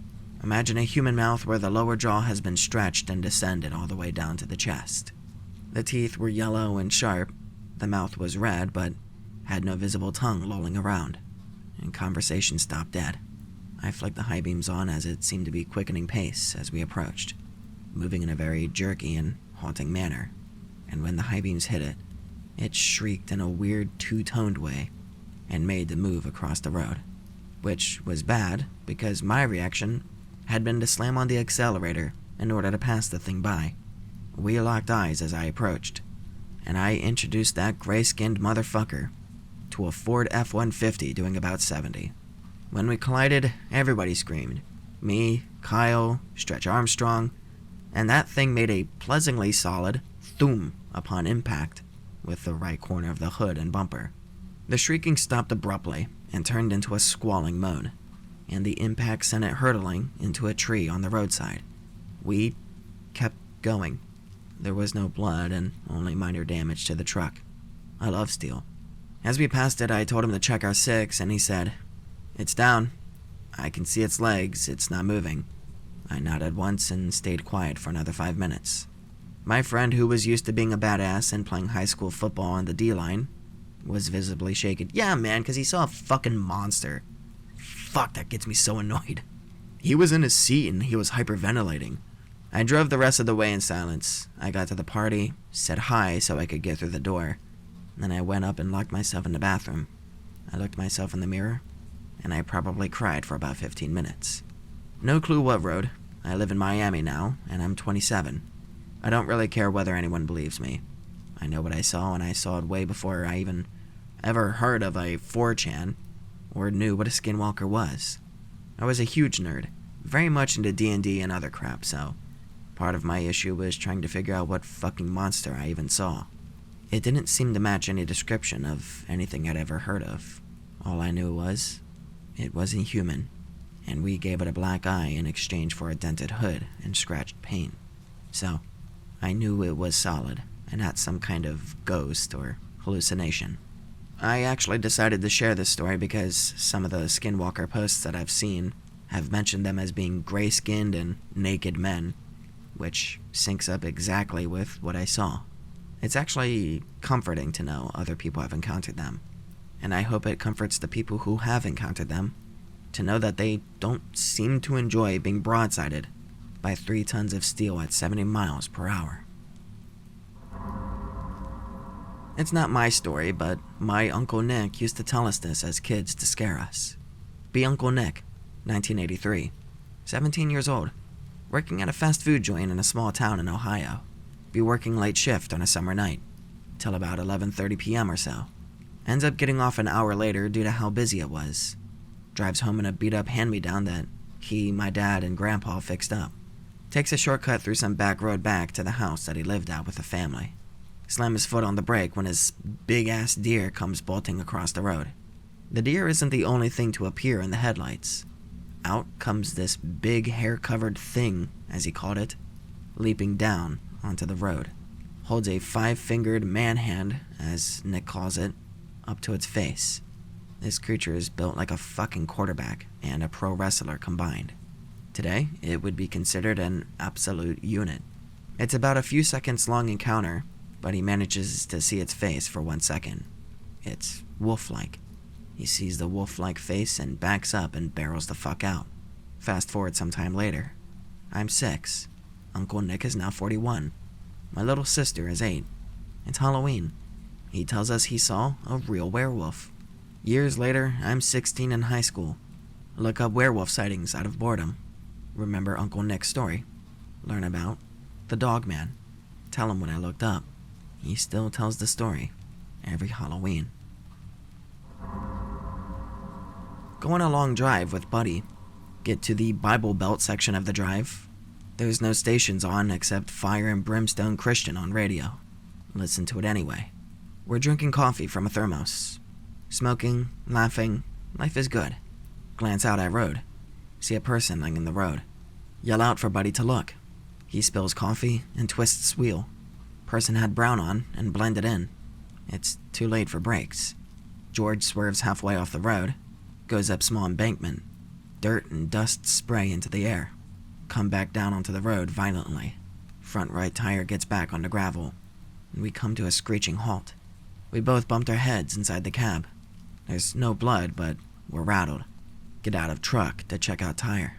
Suddenly remember the dude lying in the road. Head back towards the spot. No streetlights. Flashlight is in truck. Go back to get it. Hear George yell that the guy has gotten up, and he's running away. George has a small pen light aimed across a culvert into a forest of dead trees. I shine the large light and see the same brown color crashing through the dense dead brush.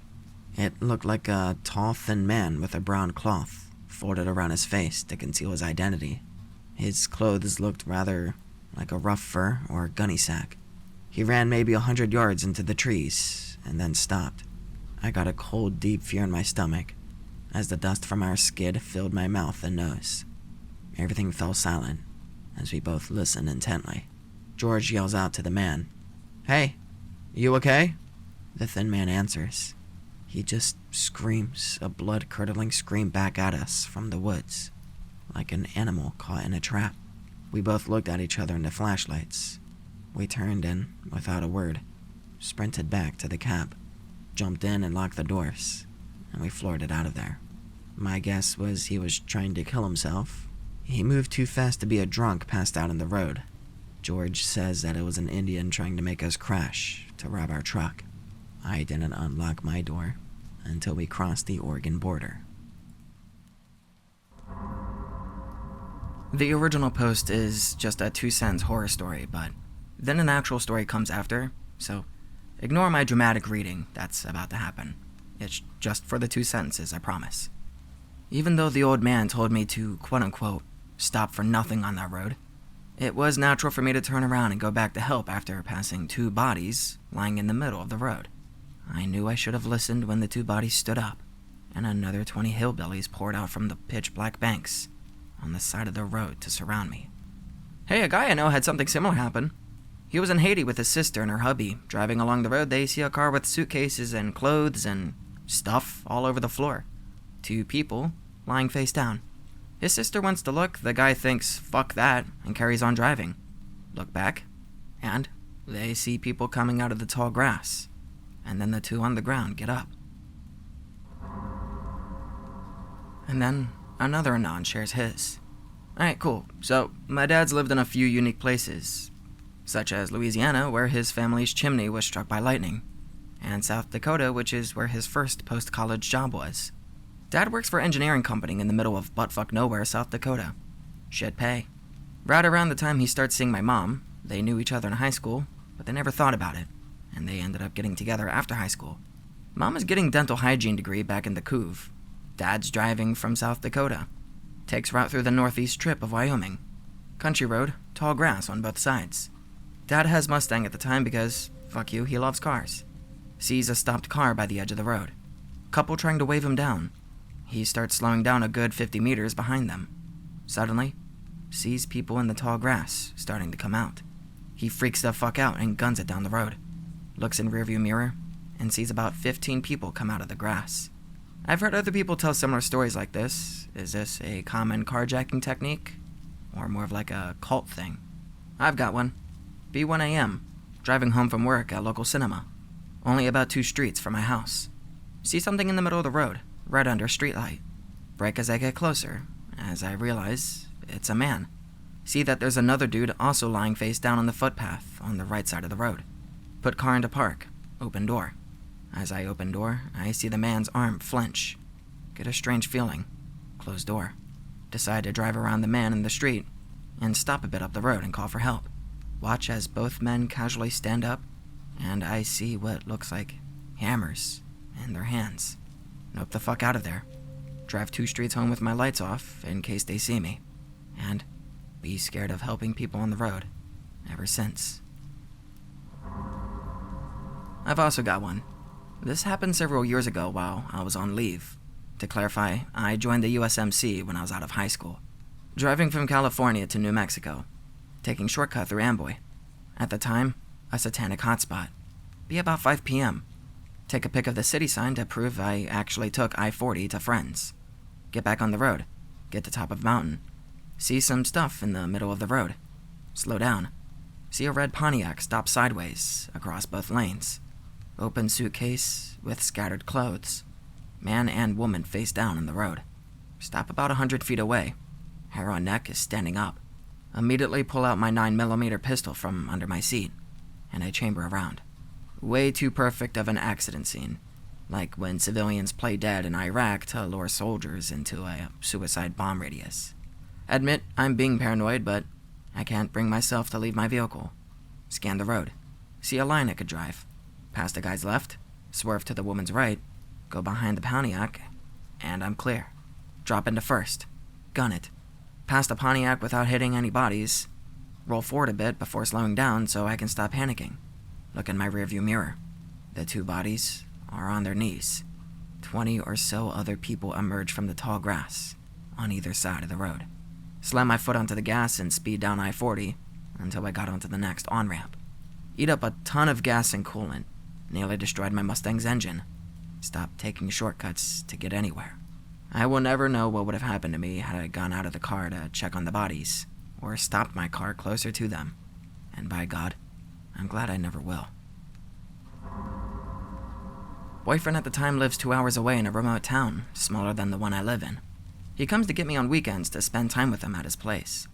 Road between our towns is super remote. Barely any houses along it, and has no gas stations in the 2-hour stretch. Boyfriend at the time had to pull over to pee.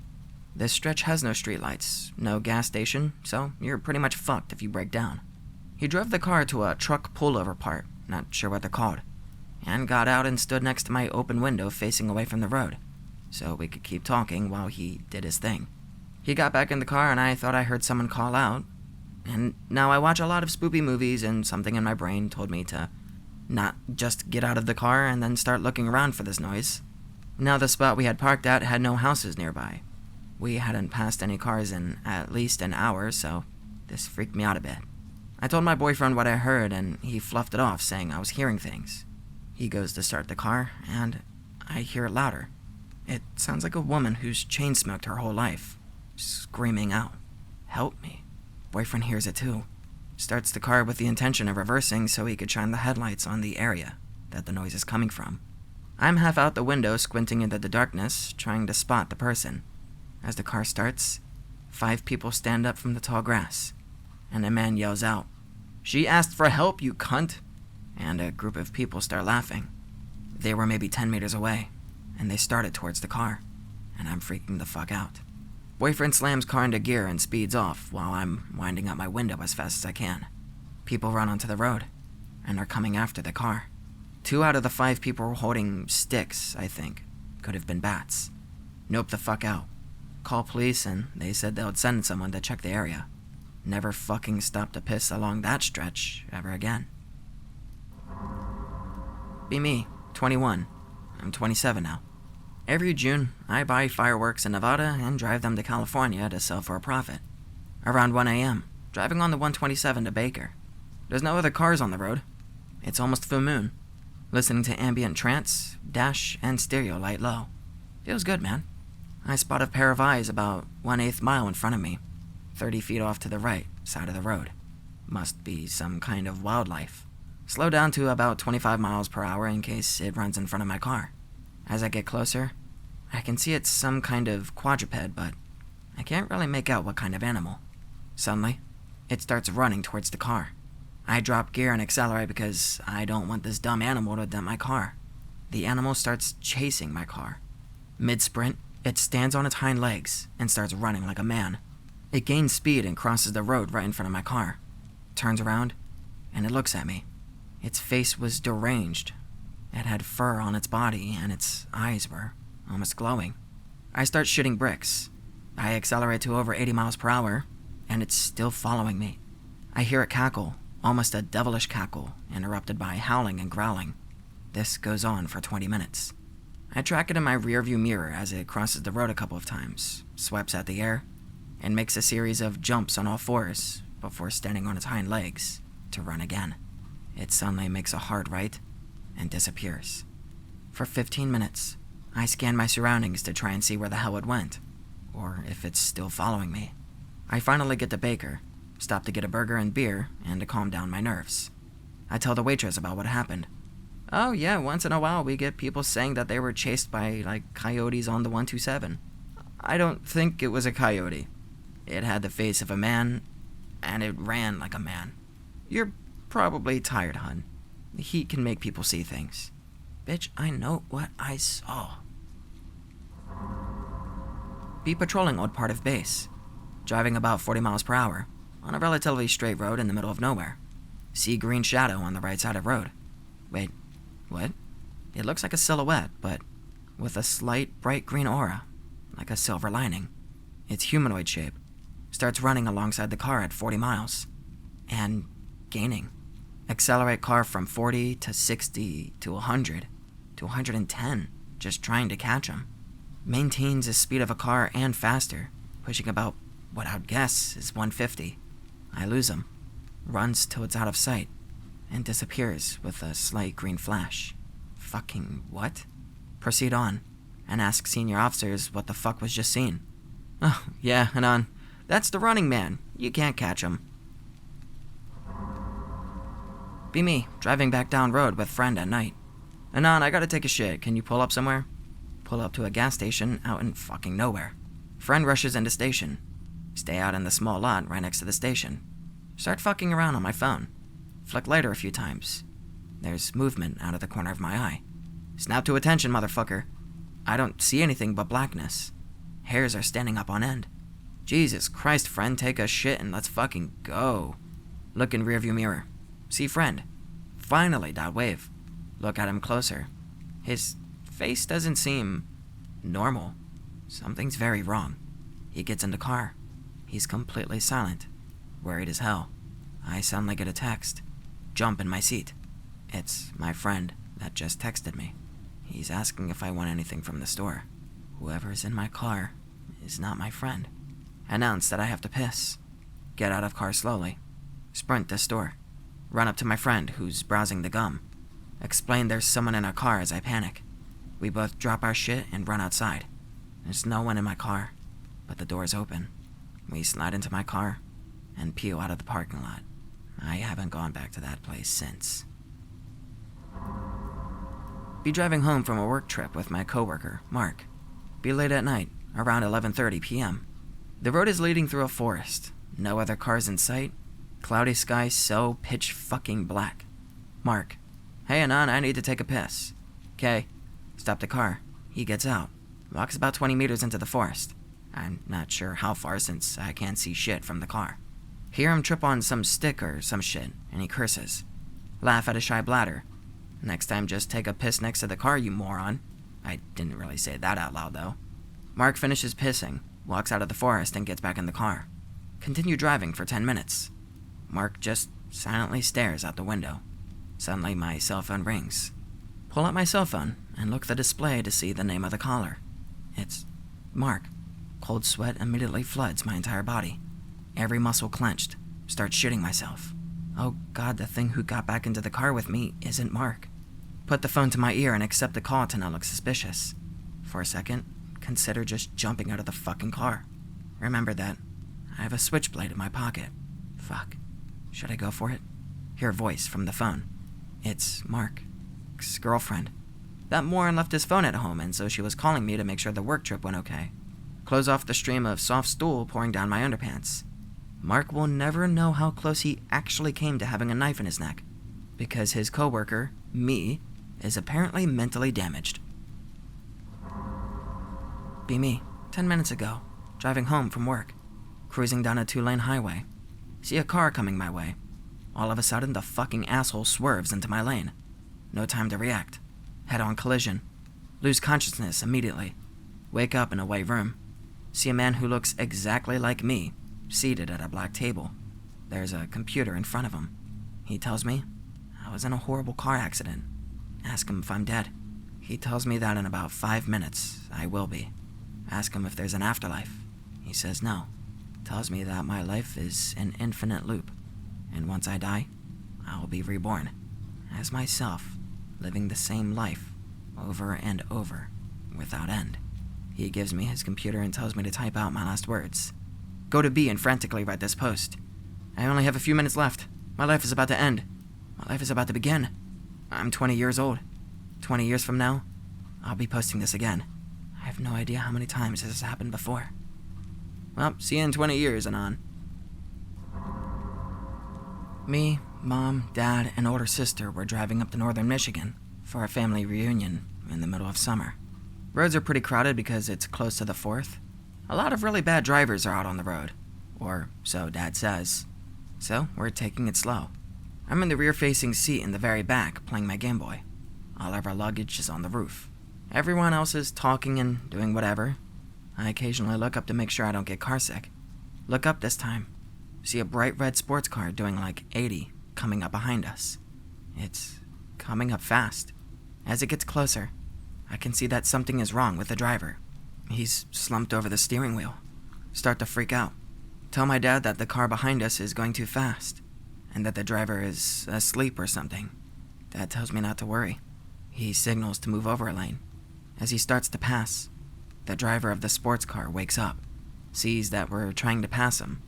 I don't know if he freaked out because of that, or maybe he thought we were on the road and he was skidding off the side, but he jerks his wheel and starts to try and pass us, or get ahead. Dad tries to correct, but all of the swerving makes him lose control. Front of the sports car clips our back bumper at high speed. Sports car driver loses control trying to correct.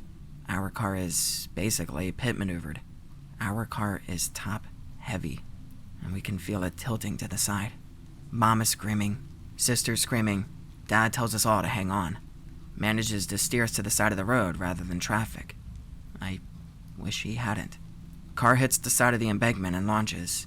Dad has no control anymore. Our car hit the ground and rolled about 20 times. Most of the luggage on top is crushed into the roof. Some flies off and breaks the windows. From this point, I don't remember anything until the car came to a stop on its roof, almost 300 feet from where the sports car hit us. I only remember my mom shrieking and my dad screaming that he was sorry. I come to.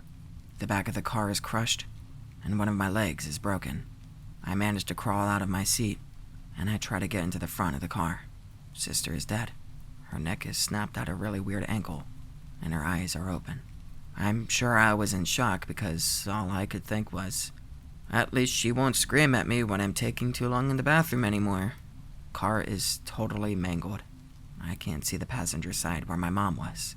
It's been totally crushed in the rollover. Call for Mom. She doesn't answer. Suddenly there's a hand on my arm. It's coming from under the steering wheel. Dad wasn't wearing a seatbelt. He's basically been shoved into the space below the steering wheel. His head is partially crushed. Back is obviously broken. He is in a space no body is designed to fit in. He says something, but I can't understand him. Beg him to help me. Beg him to stay alive. I can see his brain coming out of a crack in his skull. He says he loves me, and that he's sorry, and then he dies. It took them about 3 hours to get me out. I was the only one that survived. The only reason I didn't die was because I was in the rear-facing seat. This sports car hit a truck and was basically run over. The driver died instantly. When they did the autopsy, they found a ton of coke in his system. They think he was doing lines as he was driving. I honestly wish he hadn't died. He never got to face justice for killing my family. We were just trying to go on vacation. We didn't deserve this. I don't really want to talk about this anymore. In the back seat, dozing off, not really paying attention to anything. Early evening, but it's still light out. Parents are talking quietly. Suddenly, Dad goes, "Do you see that?" Mom says yes, but she sounds confused. I wake up at this point and kind of sit forward to see what's going on. Dad, is he wearing a ghillie suit? Mom, no, I don't think so. Still can't see what they're pointing at. As the car gets closer, Dad slows down. We're barely going 25 now. They can't figure out what they're seeing, and then I see it. Someone is walking by the side of the road really slowly. They're taking these weird, almost looping steps. They're covered in some kind of wool or fur or something. Very dark brown, almost black. I realize that whoever it is, they're fucking huge. My dad's tall, like 6'4", and I knew this thing would be taller by at least 6 inches. We're almost beside it. Mom starts freaking out. Mom, speed up, go around it. Dad's in a trance or something. He can't stop looking at it. We are literally right behind it. Mom is practically crying. Everyone in the car looks out the window as we pull up beside it. It looks back at us. It's not a person. It has no face. It's just hair. In the middle of where its face should have been are these 2 tiny, beady black eyes. And it looked right at me. It was predatory. It lunges at the car. Dad floors it. The thing doesn't chase us. It just goes right back to walking slowly along the road. Mom is crying and hitting my dad's arm and telling him he's an idiot for doing that. Dad is pale. Doesn't even react. Pull off at the first motel we see. Spend the rest of the night not talking much. Definitely the weirdest thing we saw that trip. Welcome to Maine. Maine taxi driver stories, anyone? Be me, young taxi guy, driving along native tribe named Lake. See kid walking by the side of the road. 11:30 p.m. Kids dressed in sweat-stained t-shirt and sports shorts. No shoes. Pull off, unlock door, and ask him to get in. Nice guy taxi driver.jpg. Kid gets in, thanks me for the ride. Turn up air conditioner to keep him cool. Tells me he's going up to the head of the lake where his parents live. Drop him off. Tell him to get some shoes. He laughs and goes inside. Pick up newspaper a couple days later. Kid is dead. Drunk driving. Drove into lake. Find out from cop buddy that kid's body was in the car. Happened 2 hours before I picked him up. Still get the heebie-jeebies every time I drive by that lake. I have a shit ton more because Maine is haunted as fuck. Fuck it. I don't get a chance to tell these stories often enough. Halloween is when people want to hear about it. Maine taxi guy again, by the way. Get a call to pick up at the south end of the county. Tiny woodland town. Maybe 500 residents. No gas station. That's how tiny it is. 8 p.m. at night. Late dusk, in other words. Still light, but limited. Headlights are on. Logging the run while waiting for customer at his trailer, which sits right next to a cliffside/earth bank thing, leading to a stream below. Toot horn because I waited 5 minutes and nothing. See tall, shadowy figure rising up from the bank. Figure, it's the guy. It is. He gets in back and asks to go to McDonald's, which is like 30 minutes away. Tell him the fare. He's cool with it. Roll up to Mickey D's and roll down rear window so he can order himself. Dude orders 85 cheeseburgers, 100 large fries, and 15 chicken wraps. Why wasn't I invited, bro? .jpg. Girl on the mic is all, what the fuck is this friend on? 30 minutes to get the food ready. Take him home. Ask him why all the food. For my friends who live in the woods. Friends. These guys hate electricity. Hermits, huh? McDonald's big into hermit community? Hey man, don't knock it, okay? They saved me from the demons that live in my house. Cool guys. They just want fries and burgers in return. They're nice like that. Fare is like $45. He hands me $200 and asks me to help him bring the stuff in to the edge of the bank. Get out, move stuff over. It's too dark to see anything but the water. Hear a bunch of bags being opened. Happy grunts. Shake head and get back in car. Nope the fuck out of there. I've got a few more stories about the Baron of Burgers. Get a call from Central about picking up Burger Baron again. Noontime. Sure, I can spot his friends if they want my beef jerky. Sasquatches? Roll up to find BB has axed a telephone pole next to his trailer down. No power to the house now. How did he call? Cell phone, probably. Whatever, dude is loaded. Toot the horn. Guy comes over the ridge. Bro has gone full Grizzly Adams. It's been like 2 weeks since Burger stocked down by the stream. Fur coat, raccoon hat.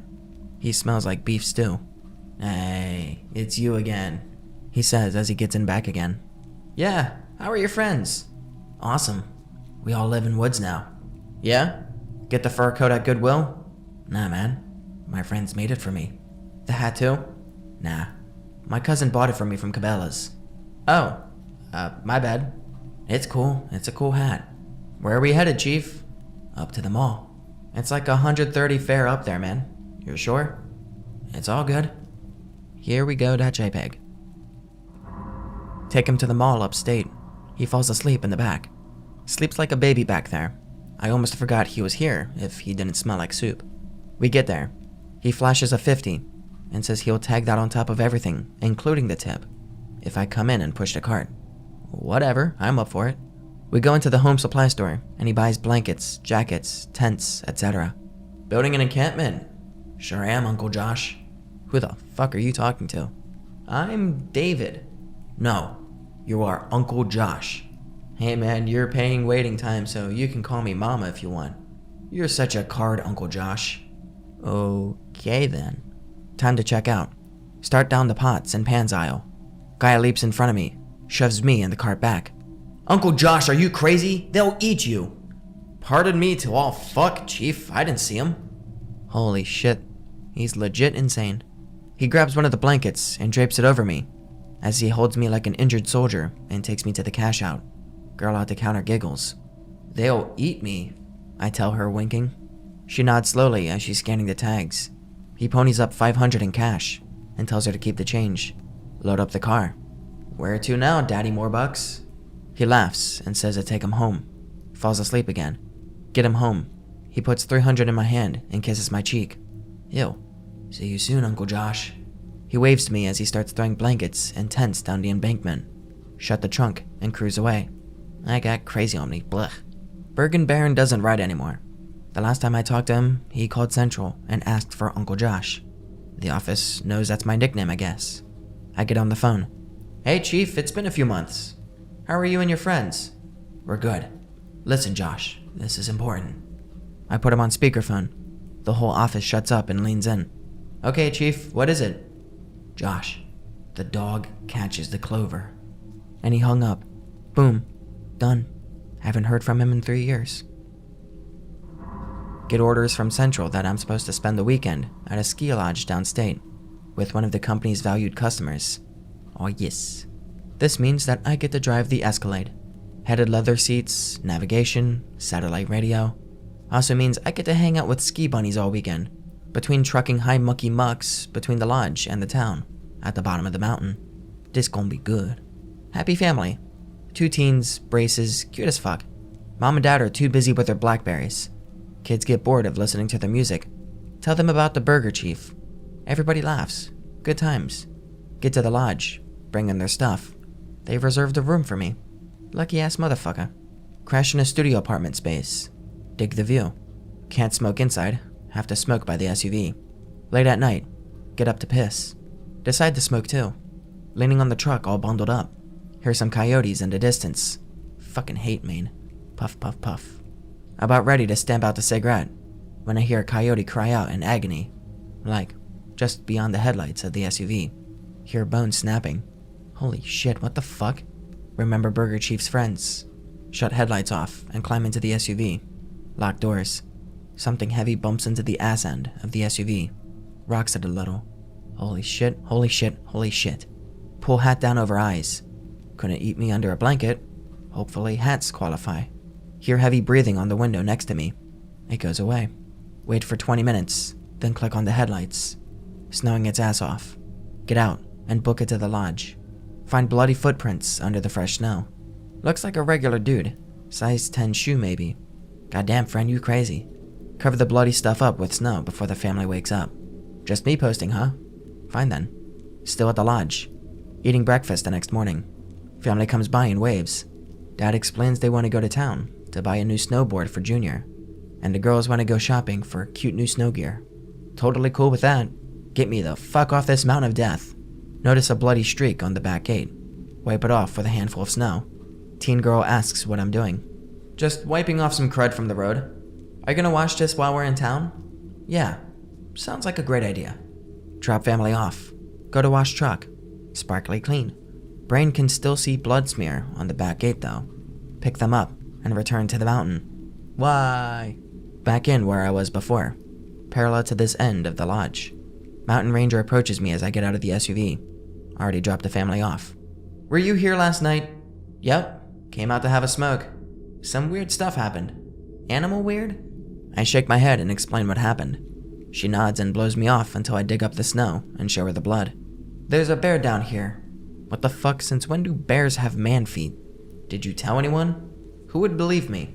I'm going to talk to the other rangers, and we go shut the side of the mountain down if we think there's trouble. So, keep my mouth shut. That would be the best thing until we do something. The mountain is loaded with daredevils. Somebody will go looking for the bear. Right, thanks. She goes back to patrolling, staying clear of the tree line where the noises came from. Last chapter of Weekend of Horror on Murder Mountain. Fuck, I hate that place. Smoke during the day.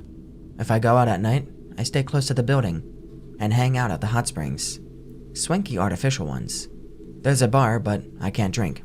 Cool guy, taxi guy. Drinking a Pepsi, smoking a few while I listen to that Saturday night band. Family is upstairs in the grand hall, having some fancy-ass family reunion. Chilling with the bartender and a couple of ski bunnies that I've been having breakfast with for a few days. Coyotes again. Heart rate picks up. Are they annoying or what? I ask the bartender. They're a bad omen. Coyotes don't come this far up the mountain unless there's a fresh kill, or something has chased them up. Jesus Christ, man, are you a fucking movie character? Well, where's the lightning and dramatic organ? He laughs and shakes his head. Nothing can get you here, it's too noisy. Right. Relax a little. Stay a little later than I should have. Ski bunnies are drunk.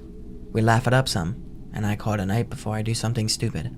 Totally forgot about staying close to the building. Hear heavy breathing, coming from under the SUV. Freeze. Standing maybe 12 feet away from the SUV. Can't see what's under it.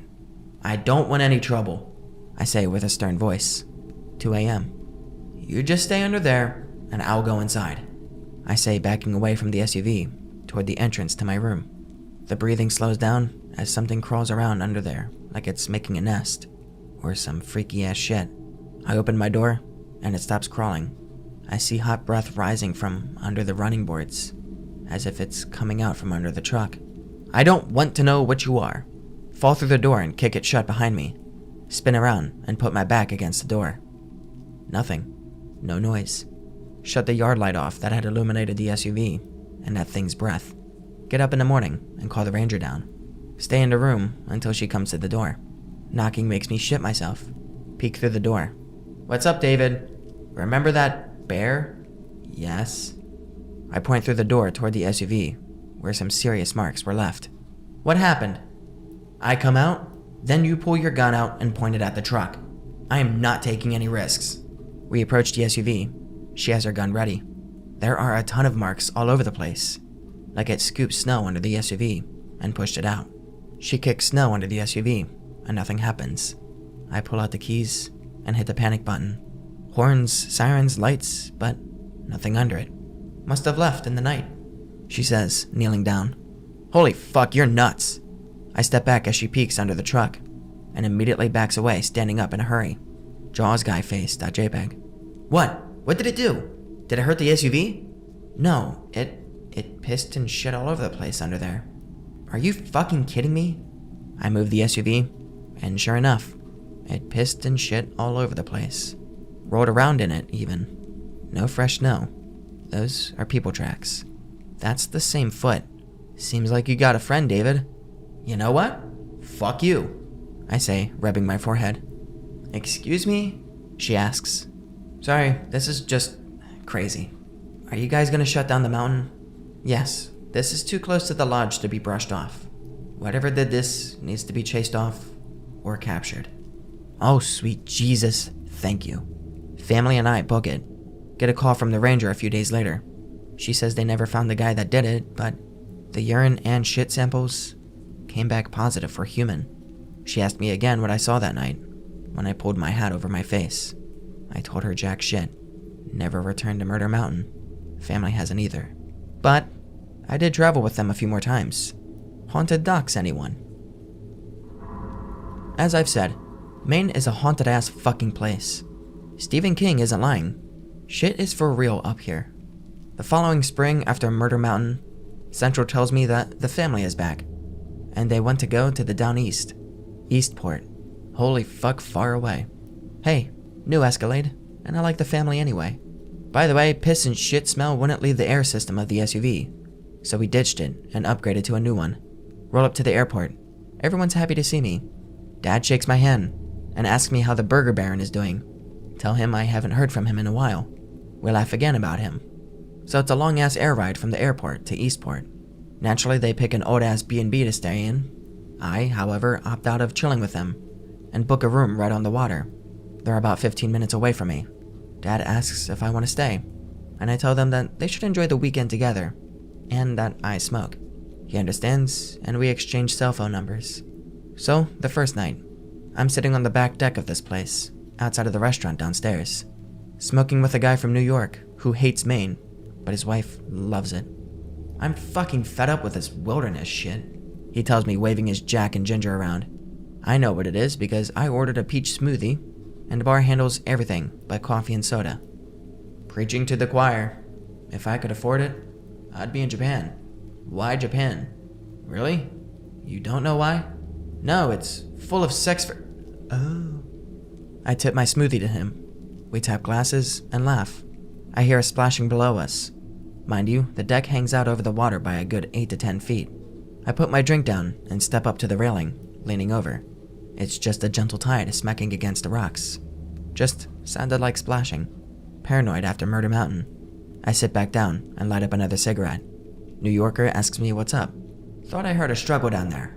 Standing on the balcony outside of my room, looking out over the moonlit bay. Damn, only if it didn't suck so hard here. Smoking again, tapping a can of Pepsi against the railing. Hear the splashing again. Look down. I can see the rocks again. Lots of bubbles down there now. Tides aren't shifting. Hey! Anybody down there? I shout down. No reply. Just more bubbles from the rocky area. I shrug it off. Scary ocean shit. I tap the ashes off of my cigarette and lay my head against the railing. It's quiet, apart from the splashing. It stops suddenly. I look down again, and my Pepsi can gets sucked out of my hand. I'm on the 3rd floor, mind you. Swoop. Down into the bubbles. Fuck! I throw my cigarette after it and turn away from the railing. The splashing starts again, and my Pepsi can is smacking against the rocks. The smacking gets rhythmic. Tap, tap, tap. Pause, pause, pause. Tap, tap, tap. Pause, pause, pause. I go down to put an end to the noise. There's a rocky beach down there under the deck, and I climb down to get the Pepsi can. Why the fuck am I doing this? Oh yeah, too paranoid to listen to ghosts, tap the can all night. I lean out over the rocks and grab the can. I pull it up out of the water and dump the seawater out of it.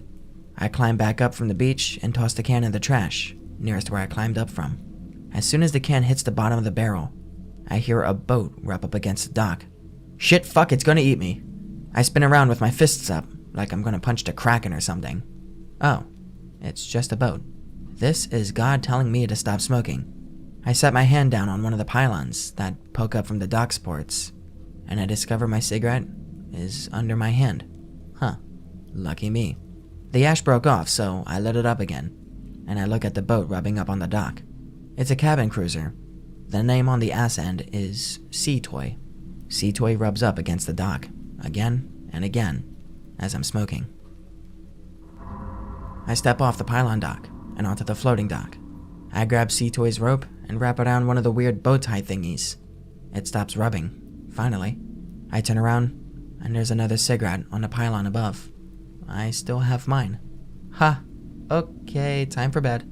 I rush up the gangway to the pylon dock and throw my cigarette over the edge. Get to the room, lock the door. Nope. Too much lactose. You're having visions. I pull the shades over the glass door that leads to the balcony. Early in the morning, I wake up to find that the curtains are knocked off the railings, and the glass door is wide open. Oh, God, it knows where I sleep. I fix everything as best as I can, and lock the balcony door this time. The family and I explore Eastport for a while, before they rent a sailboat and go off pretending to be pirates.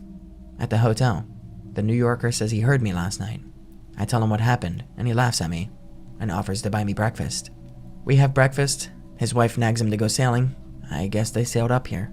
My face when he owns Sea Toy. I spend the morning sipping Pepsi and texting a friend back home about what's going on. The splashing starts again. I ignore it and go inside to again find my room is messed up. The housekeeper says it's not them.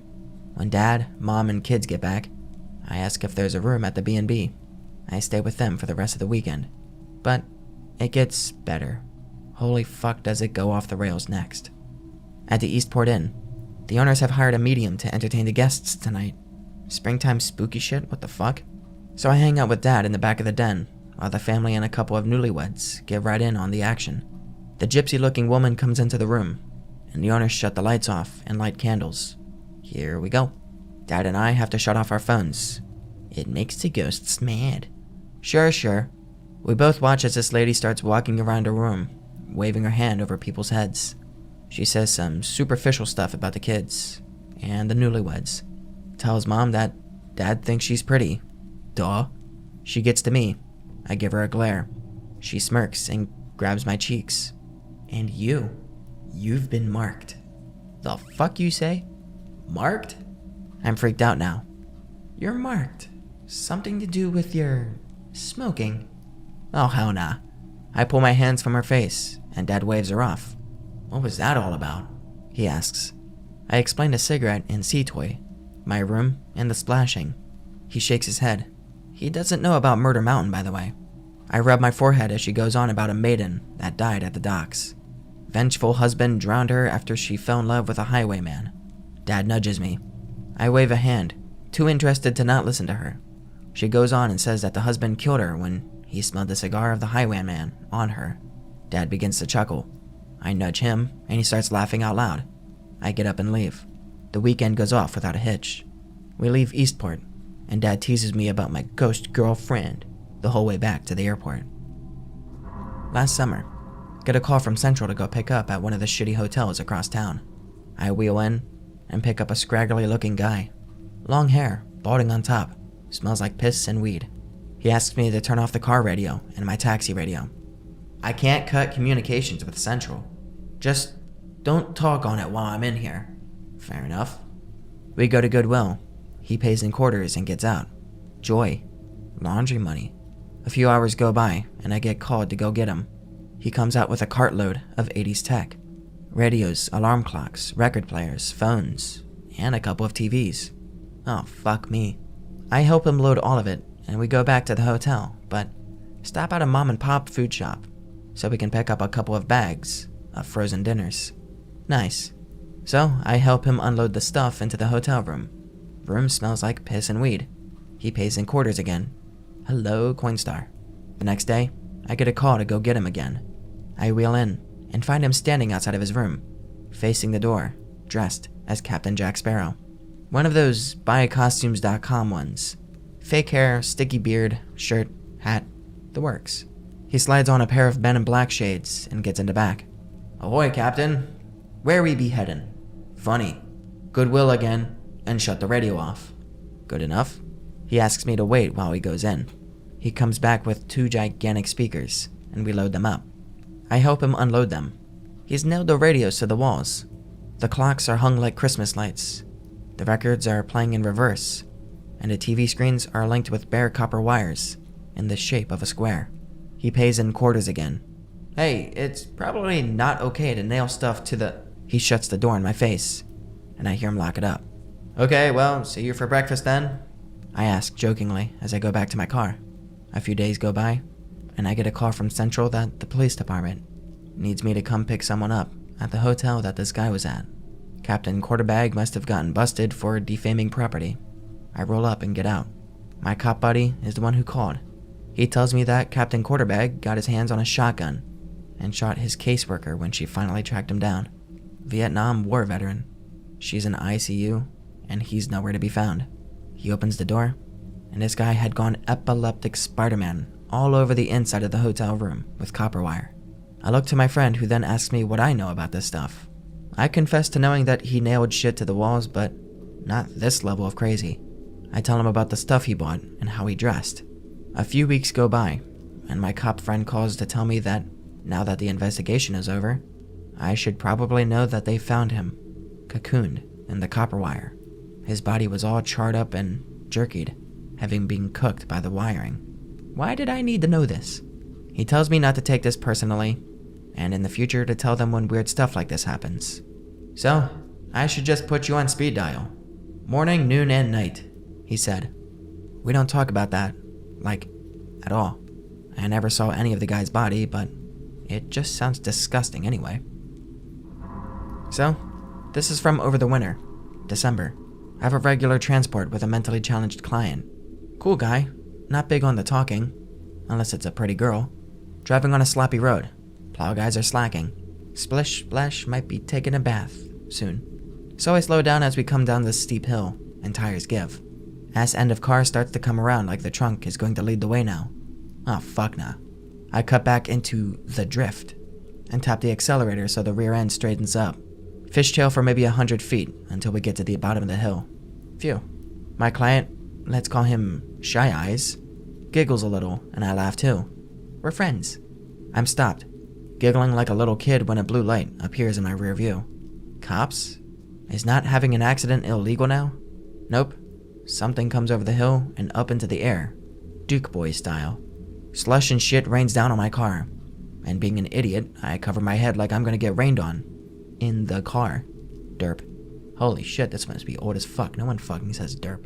Blue light comes over the top of the taxi. 8 a.m. in December. Old Mr. Sun is just getting up. Orange skies frame this icy blue triangle that glides just above my car and slows down, like it's saying sorry. Shy Eyes leans up to the glass of the windshield and looks up at it. I keep away from the glass. It doesn't fly away. It just fades out. It kind of reminded me of condensation evaporating off of cold glass. Shy Eyes doesn't remember like I do. He just remembers me being a dumbass and nearly getting us killed pretending to be Paul Walker. Theory. It's a spy plane that went kablooey when it hit the upper atmosphere. They tell us Loring Air Force Base is decommissioned and it's just used to repaint and service Humvees. That's bullshit. You know it, I know it. Spy plane takes off, supersonic, hits atmosphere, snaps in half. Boom. What I'm told. Best part of taxiing is government loves to truck people through. Black Shades guy and his blondie assistant get picked up in Portland. Transport them to the Air Force Base in Bangor. Neither one of them talks. I ask about it. They shake their heads. I shrug. Roll up. Guy at the gate asks for papers. CIA types don't do papers.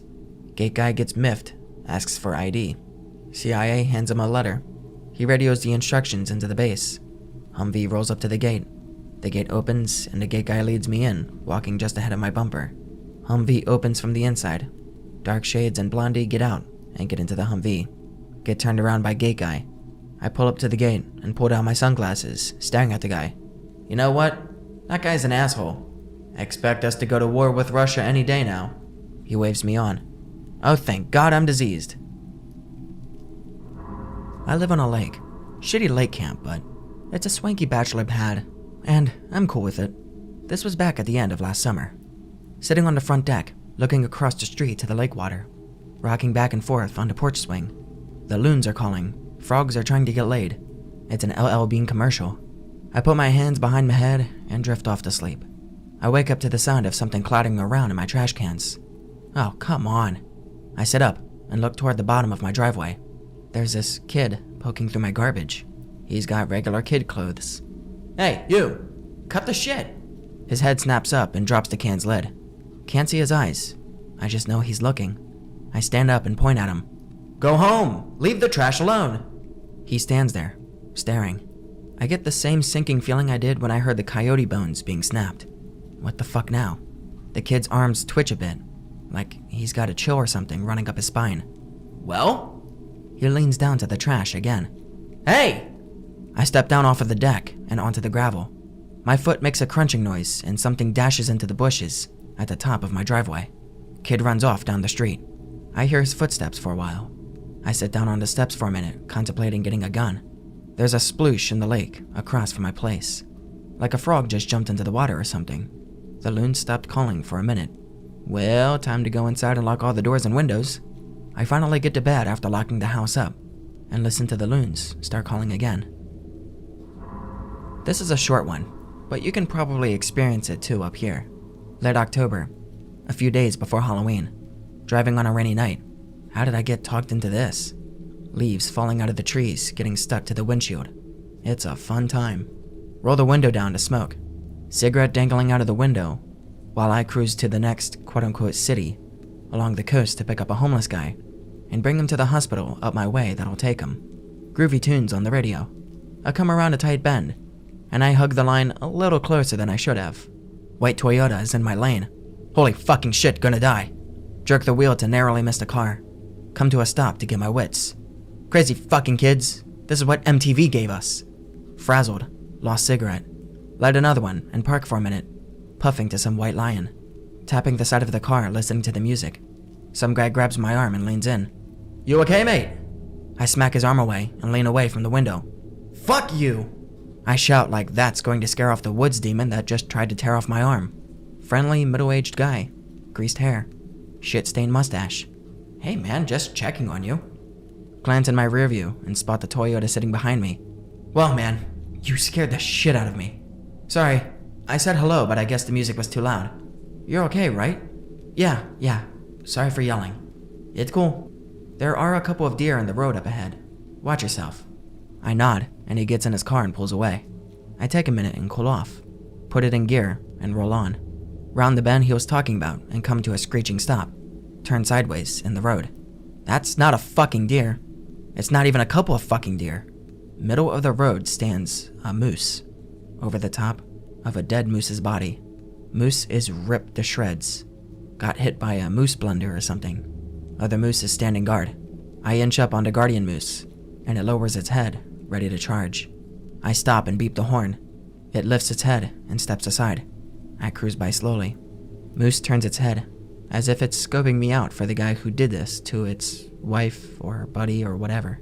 I pull beyond the moose and stop, looking back through my mirror, and the other moose lays down next to the dead one. Okay, time to leave. I get the guy and come back that same way, because there's no other road that is as direct. Past the moose carcass, but no guardian moose. Round the bend again, and discover it's been hit by a dump truck. Took its head clean off. Slowed down as we passed ahead, and those damn eyes were looking at me. Or felt like it anyway. Fuck this shit. Drive off. Passenger was asleep anyway. Sitting in town one night, full moon. Window down, listening to music. Guy and gal walk by. Wave and say hello. I wave back. Nice couple. I turn down the car radio and get out to walk around the car. I park down in the boatyard near one of the waterfront bars. I sit down on the hood and light up a cigarette. Girl walks up and asks for one. I offer her the lighter and a cigarette. She joins me on the hood after lighting up. Is this your job? No, I do this for the orphans. Very funny. Yeah, I've been doing this longer than I can remember. Are you happy? Lady, I'm sitting on the hood of a Crown Victoria on a Saturday night. I'm not up for life lessons and philosophy. Fine, just wanted to know. Feel bad for being a jerk. It's not a great job, but I meet people.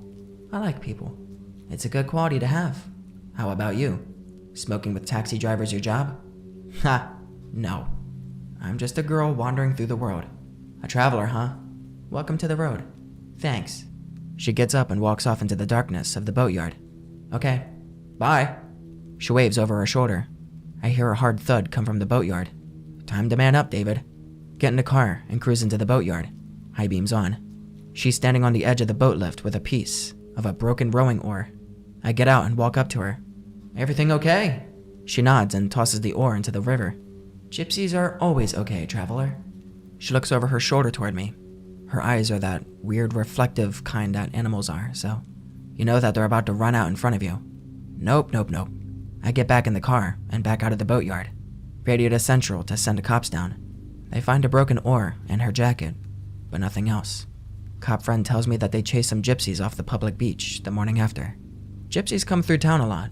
They fuck up around in Canada too much. I should sign these. Sincerely, the unluckiest bastard in Maine. A couple weeks after Burger Baron's last phone call. Off duty, downstate for a jazz festival. Come across a guy pissing on a building. Classy.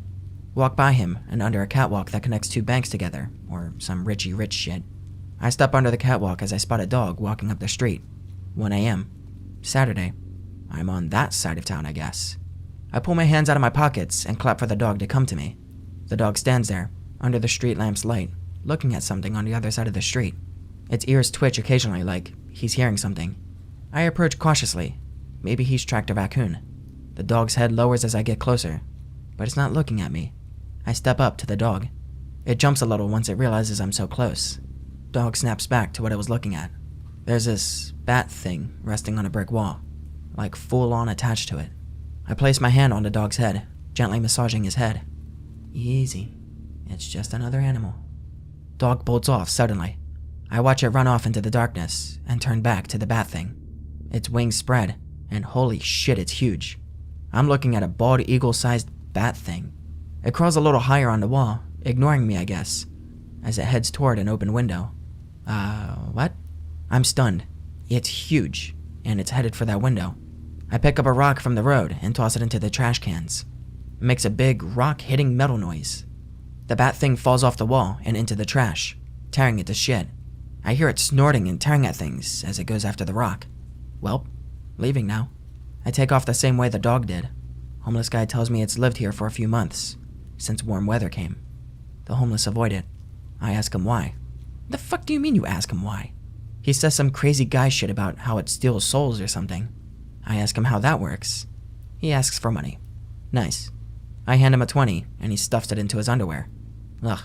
He tells me it comes to them in their dreams and that a couple of his friends have died, after saying they'd seen it in their dreams. I sit down next to him and think for a minute. He tells me the homeless call it Dreamcatcher. Really? That's the best you've got. I ask him why the name. You got a better name? Nope. Dreamcatcher it is then. I get up and offer to buy him coffee, but he's content with a 20 and draws his legs under himself. I leave him and the city I was visiting. Haven't heard of Dreamcatcher again.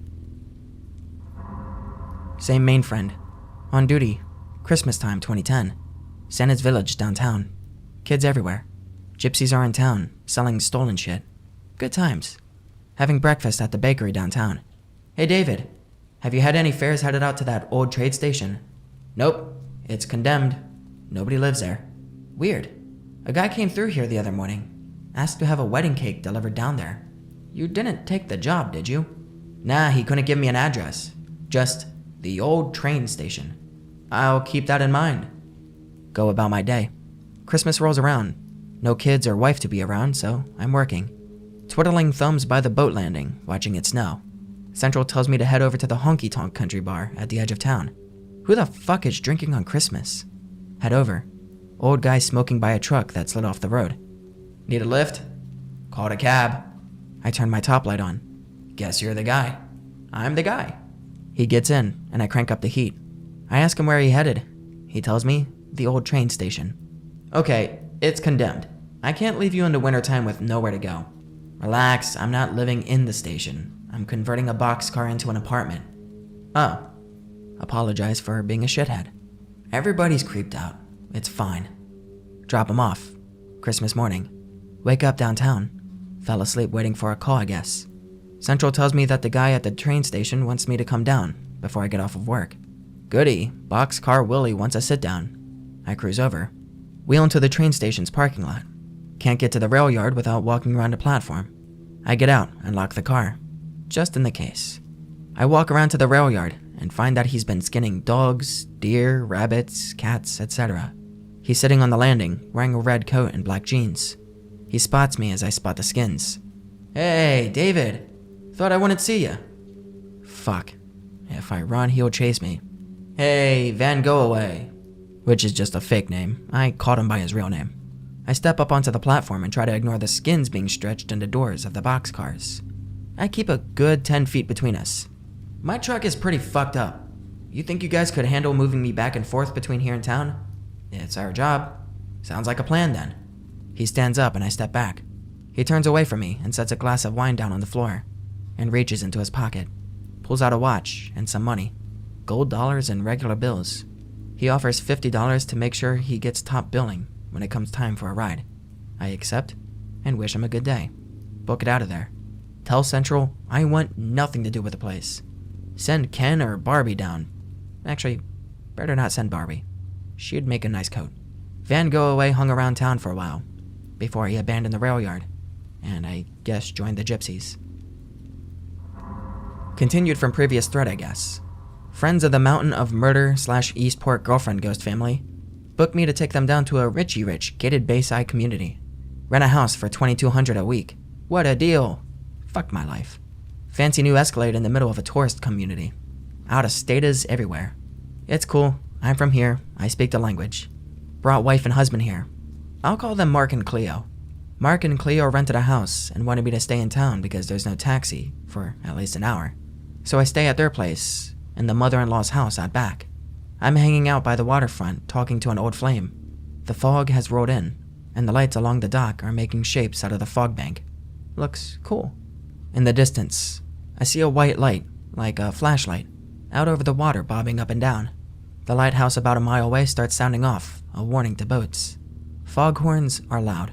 Foghorns a mile away are deafening. Hang on, foghorn. I put my hand over the phone, watching that light. Looks like a rowboat with a headlight. Shitty time to come in from the island, bucko. The horn fades, and I pick up the phone again. So, how are the kids? We talk for a bit, and I watch that light. The waves are crashing because the tide is going out.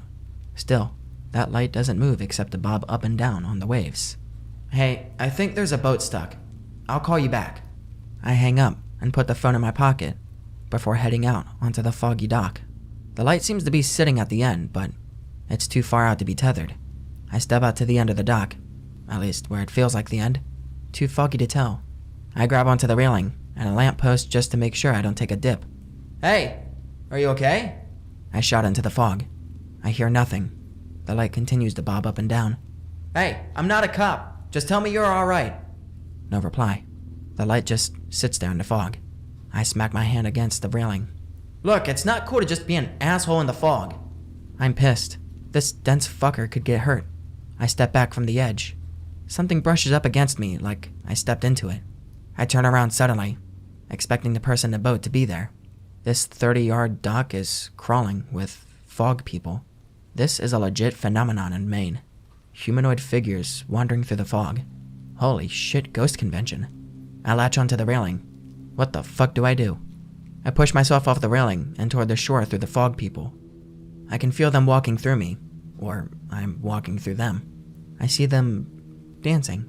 I try to step around them, but it's just unavoidable.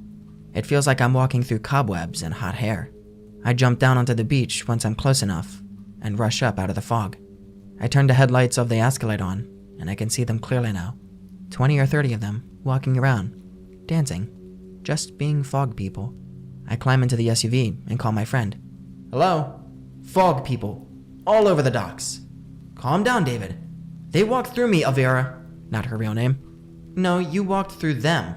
Are they pissed? No, just happy to live again. Are you serious right now? Do they look like they're going to eat you? No. Go to bed and leave the fog people alone. I explained the light to her. It's probably just a manifestation of the fog people. This is why we couldn't work. You're fucking insane to be okay with this crazy shit. Go back to Mark and Cleo's place, lock the door, and hide under the blankets. Years ago, thought I was in love. Hot engaged to an Irish hottie. Good times. Her stepdad liked me. We drank together. They lived in a farming community, next to Amish, strangely enough. They owned property, about 80 acres or so. 60% of the property is wooded. Stepdad and I are walking in said woods. He's kinda half drunk, half serious, and he starts going off about how the woods are in his blood. Oh yeah? Are you related to Woody the Woodpecker? Let's call him Appleseed. Appleseed chuckles and says no, he's part Maliseed, a tribe from here in Maine. That's cool. Is that why you don't get sunburned? No, it means I turn into a fucking wolf. Ha, no. I stop in my tracks and grab his shoulder. You can't be that drunk already. I'm not kidding. Let me show you my altar. Oh fuck, Indian juju.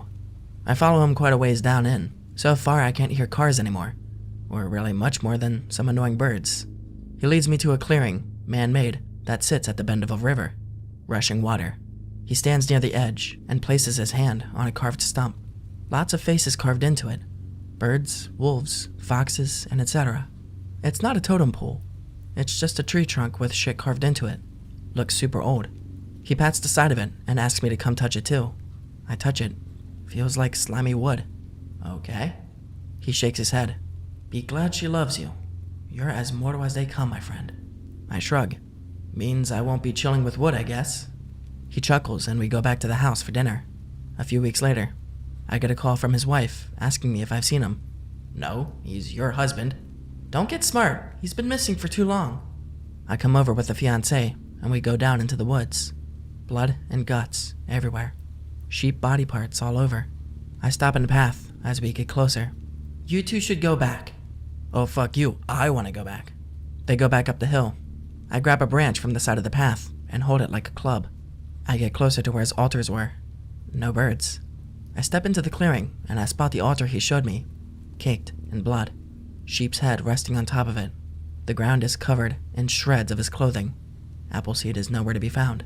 There's a fire going though, in a rock pit that he made, I guess. He's got a piece of stone in the middle of it that's making the fire green and blue.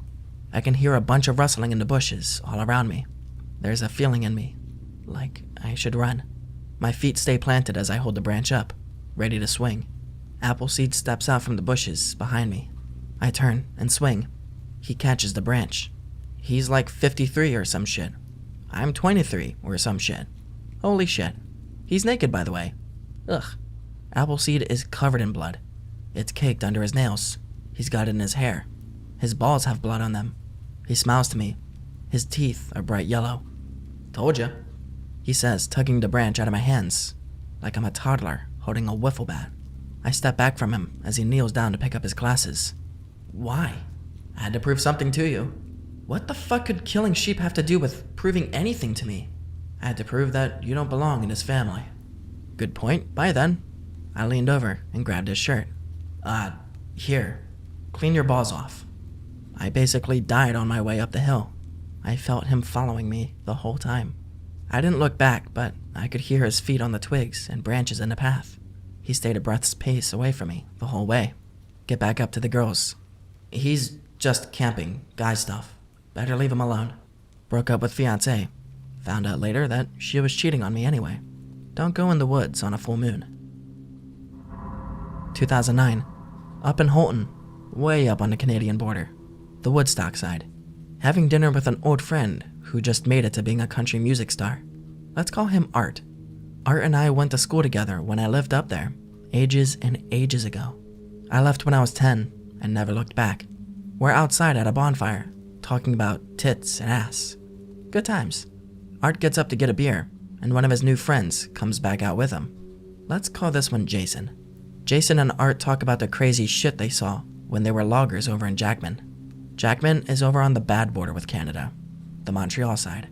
One road in, one road out, and it sucks. Jason starts the story. Ever hear of Bloody Bones, David? Doesn't sound familiar. That a new band? No, it's the nickname of a killer. Nifty. So, how about them Red Sox? Art laughs, and Jason continues. Here we go. Bloody Bones was a stalker. He would follow newlyweds when they came to the northern woods of Maine. He was raised by the Catholics of St. Mary's, but escaped into the woods one day and just kept going north. He lives in the woods outside of Jackman. One night, this couple of Massachusetts was up that way and got stuck on a logging road, headed to their honeymoon cabin. No tow truck till morning. They take refuge in a local church. Bloody Bones was there. They say he toyed with them for a while. I sink down in my chair.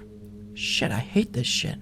Bloody Bones chased the husband back to the car, and then skinned him alive. Art leans into my face. My name's Bloody Bones, and I'm gonna kill you tonight. He found the wife hiding in the woods and chewed her fingers off first. Art leaned in. My name's Bloody Bones, and I'm gonna kill you tonight. Jason continues. He cut her up into small pieces, but sucked the meat off of her fingers. His trademark was to make a necklace out of their finger bones and hang it around their necks. The police found their bodies. Art leaned in, but he took their wedding rings. You can hear him coming when you hear the jingling of all those wedding rings echoing through the woods up there. My name's Bloody Bones. Yeah, fuck off. I kicked dirt on them. Bloody Bones sucks. He's real. We heard the jingling in the woods. Yeah, fuck you. I still don't believe them, but it's a thing to think about when you go up north. 2009. Spring. Condominium opens up in the city. Full of old people. Hell yes, peace and quiet. Fuck all of you motherfuckers in this apartment building. I move across the city to this place. Youngest person in the complex by 40 years. All old women in my building. Only dude in there. Elderly ladies are 70 plus years old. Get settled in and come home from work late one night. Sign off from Central and carry my six-pack into the place with me. 1 a.m. Downstairs neighbor catches me as I come through the door. Hello, love. Her name is Dee Dee. She's originally from England and brought me cupcakes the first day I was there. Sweet old lady. Cute accent. Howdy, miss. I reply with a southern accent. She smiles and leans against her doorway. Black tracksuit, wine glass in hand, half full. Is my TV too loud? Can't even hear it in the hall. No, Dee Dee, it's perfectly fine. Turn it up if you want to. Oh, well, thank you, sweetheart. I was worried I'd wake you. I nod and head upstairs. Later that night, I hear moaning coming through the floor. Oh yeah, bitch, take that dick. I roll over and listen for a bit. Dee Dee is listening to porn. Fuck my life. Old lady is masturbating below my bedroom to interracial porn. Well, it can't all be sunshine and rainbows. Get up the next morning, and Dee Dee meets me downstairs at the mailbox. I look like shit. Dee Dee leans over to me and whispers, Did you sleep well, Davy? No, not really. Just adjusting to the new place, I guess. Lies, all lies. I can sleep in the middle of the road if I have to.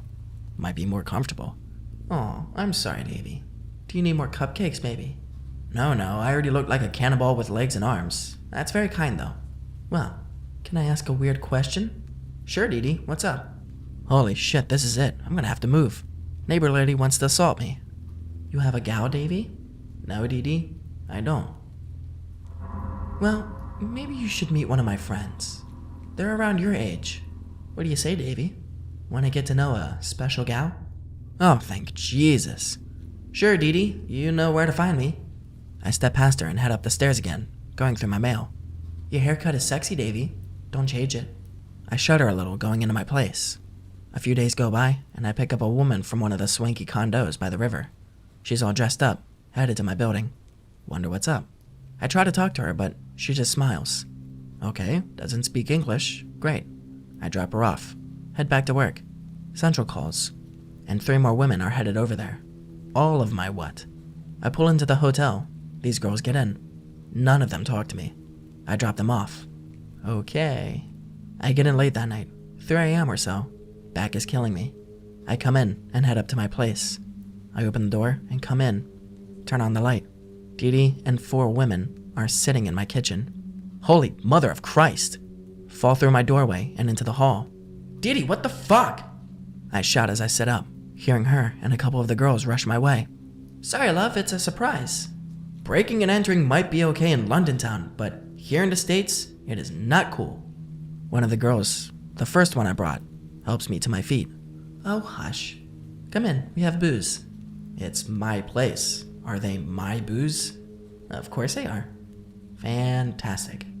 I can't report her, she's an old lady. Who's going to believe me when I say an old lady and a squadron of supermodels broke into my place? I take my jacket off and sit on the couch, flanked by 2 of them, both blondes. Okay, this isn't so bad. Dee Dee steps up to me and takes off her jacket. Nope. Dee Dee, I have to work in the morning. I don't have time to do this right now. Relax, love, it's just warm in here.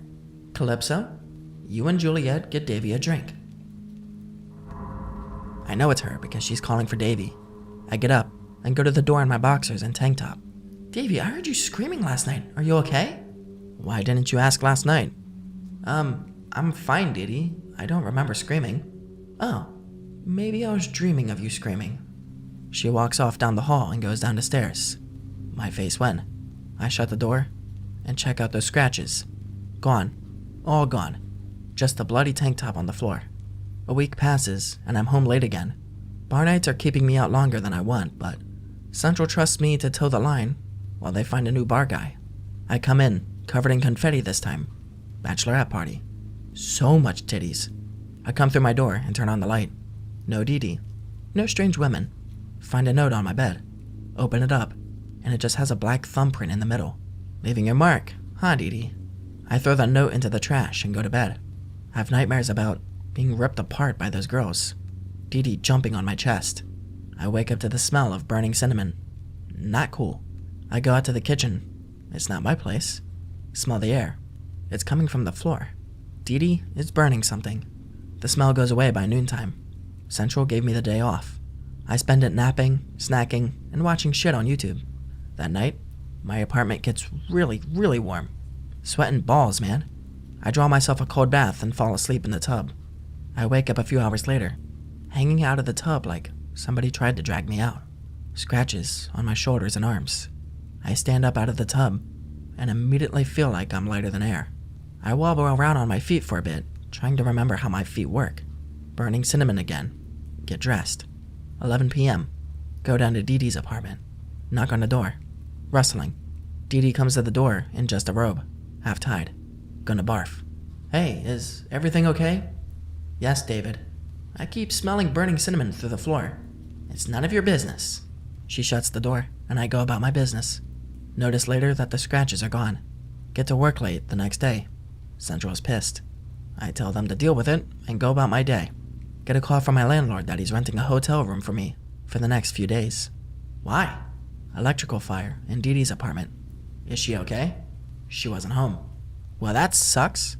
Go by and get undies and swim trunks. Hotel has a pool and a hot tub. Chillax in the hot tub all night. See Calypso and Juliet check out. One of my company's cabs takes them away. They look freaked out. Needed back in Slutopia, I guess. Landlord calls. Did Didi tell you she was moving? Nope. She's gone, David. Oh darn. Oh gosh. Oh gee. Apartment gets released and I come home. Landlord is in Didi's apartment. Let's call him Gerald. Gerald spots me and calls me in. She's gone, David. Took the carpet with her. Damn. Place looks like no one had ever lived in it. Notice a black thumbprint above her bed. No more scratches or weird dreams. Never hear of or from Didi ever again. 2004. Halloween time. Leaf peepers watching the trees and shit. Roll up in the old Escalade before the piss and shit monster of Murder Mountain ruined it. Pick up a guy at King's Gates. Here we go. Stalker got kicked out. Nope. Let's call him Samuel. Samuel was studying under Stephen King to become a creepomatic writer. We drive off, and the guy, maybe in his 30s, throws his briefcase into the back onto his luggage.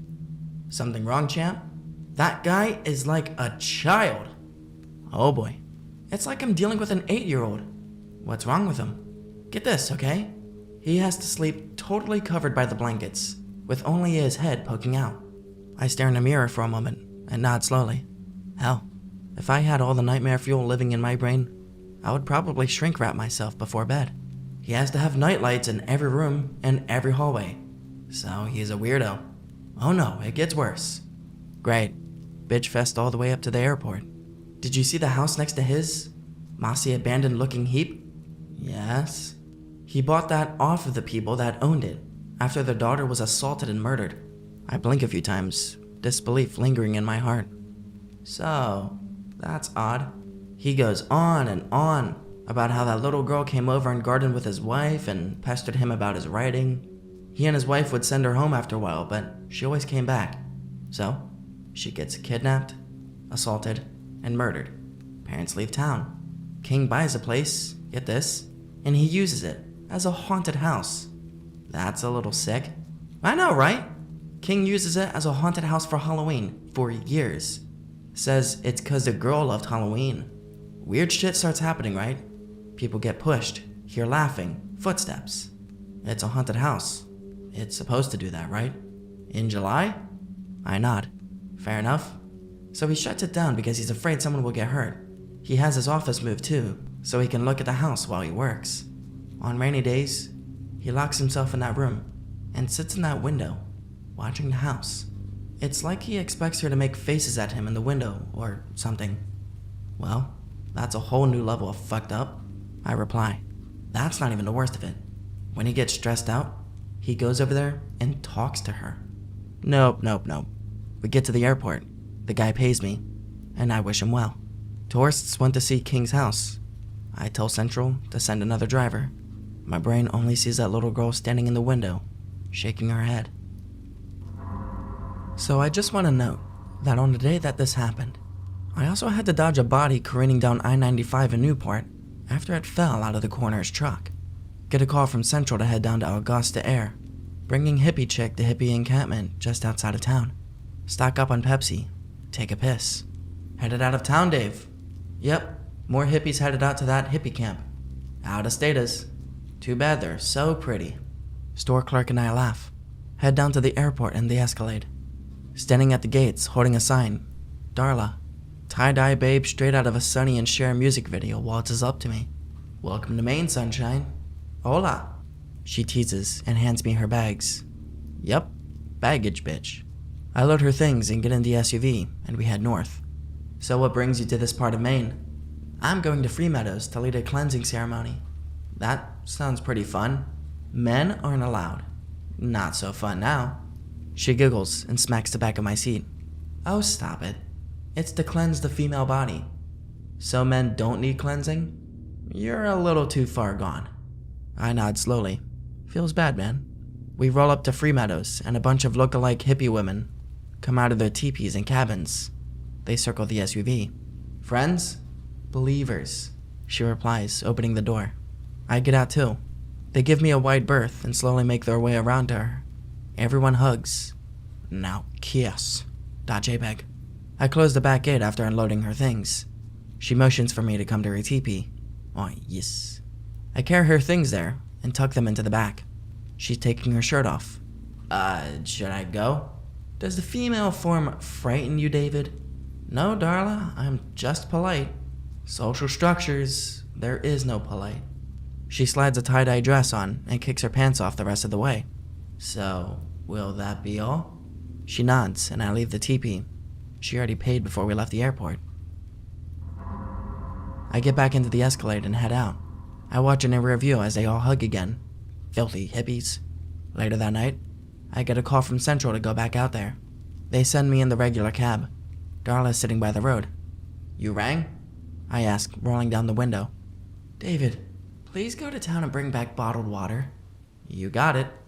I return with the water, to find no Darla. I drive down into the encampment and discover a huge bonfire at the south end of the camp. I get out and pop the trunk. Darla steps up behind me. Wicker Man shit going on here. She's wearing a stuffed elk's head. I jumped out of my skin as she comes up behind me. I nearly drop the water as I lean away from her. Good work, David. She hoists 2 water cases out of the back, like they're packages of socks, and totes them to the fire. I walk behind holding the one case that I can carry. Feels bad, man. One of the women steps in front of me and places her hand on the case. You can't go down there. I nod slowly, and she takes the water from me like it's nothing. Cleansing or steroid therapy? Darla returns and hands me the fare, then asks me to leave. I comply and go about my business. Central calls me when I get to town that I have a couple of bar rats headed out of town. Drive by Freemeadows on the way. Big ass fire. No people. Uh-oh. I keep my eyes on the sides of the road for the rest of the way. Drop off the drunks and head back. Fire is gone. Poof. All out.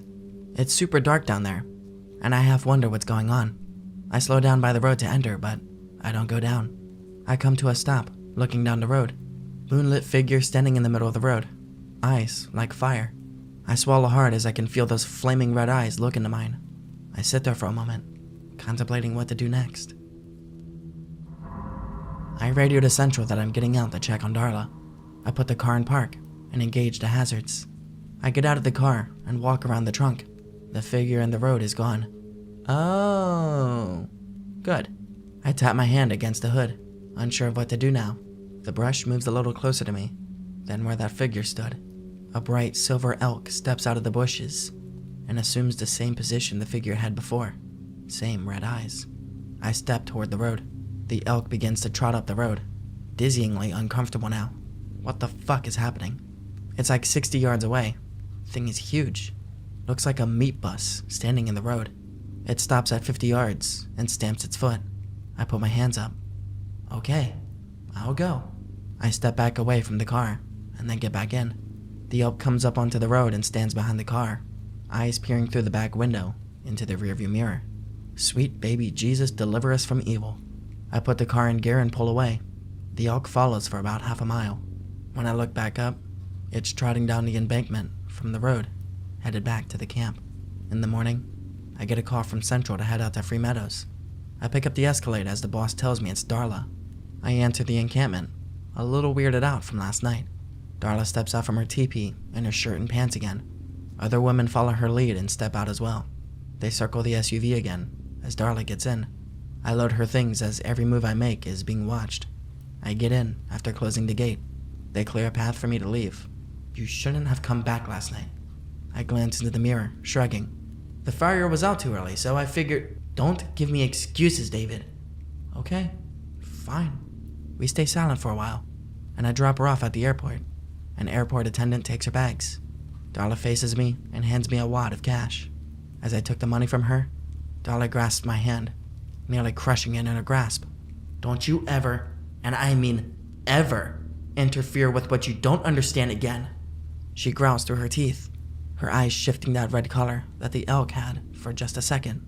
All right, I'm sorry. She releases my hand and turns away, all in one motion. I get in the SUV, radio to Central that I'm clear, and headed home. Get home to find that she gave me almost $200 and a note with a heart in it. I throw away the note and pocket the cash. 2006. The city I live in has a spring-fed pond on a side street. Decide to go ice skating with former fiancée. She's really good. I, on the other hand, look like a retard on stilts. She laughs as I fall on my butt. I smirk and pull her down into my lap. Haha, fun times. Cheating bitch. It's about 8 a.m. We were early risers. It's maybe negative 10 degrees Fahrenheit out. Deep February. Normal temps. I get up after she does. Actually, she helps me to my feet. I look at my butt print and shake my head. The pond is known for a never-freezing solid in the middle. Urban legend says it's connected to an underground aquifer, almost 2 miles below the surface of the earth. Yeah, whatever.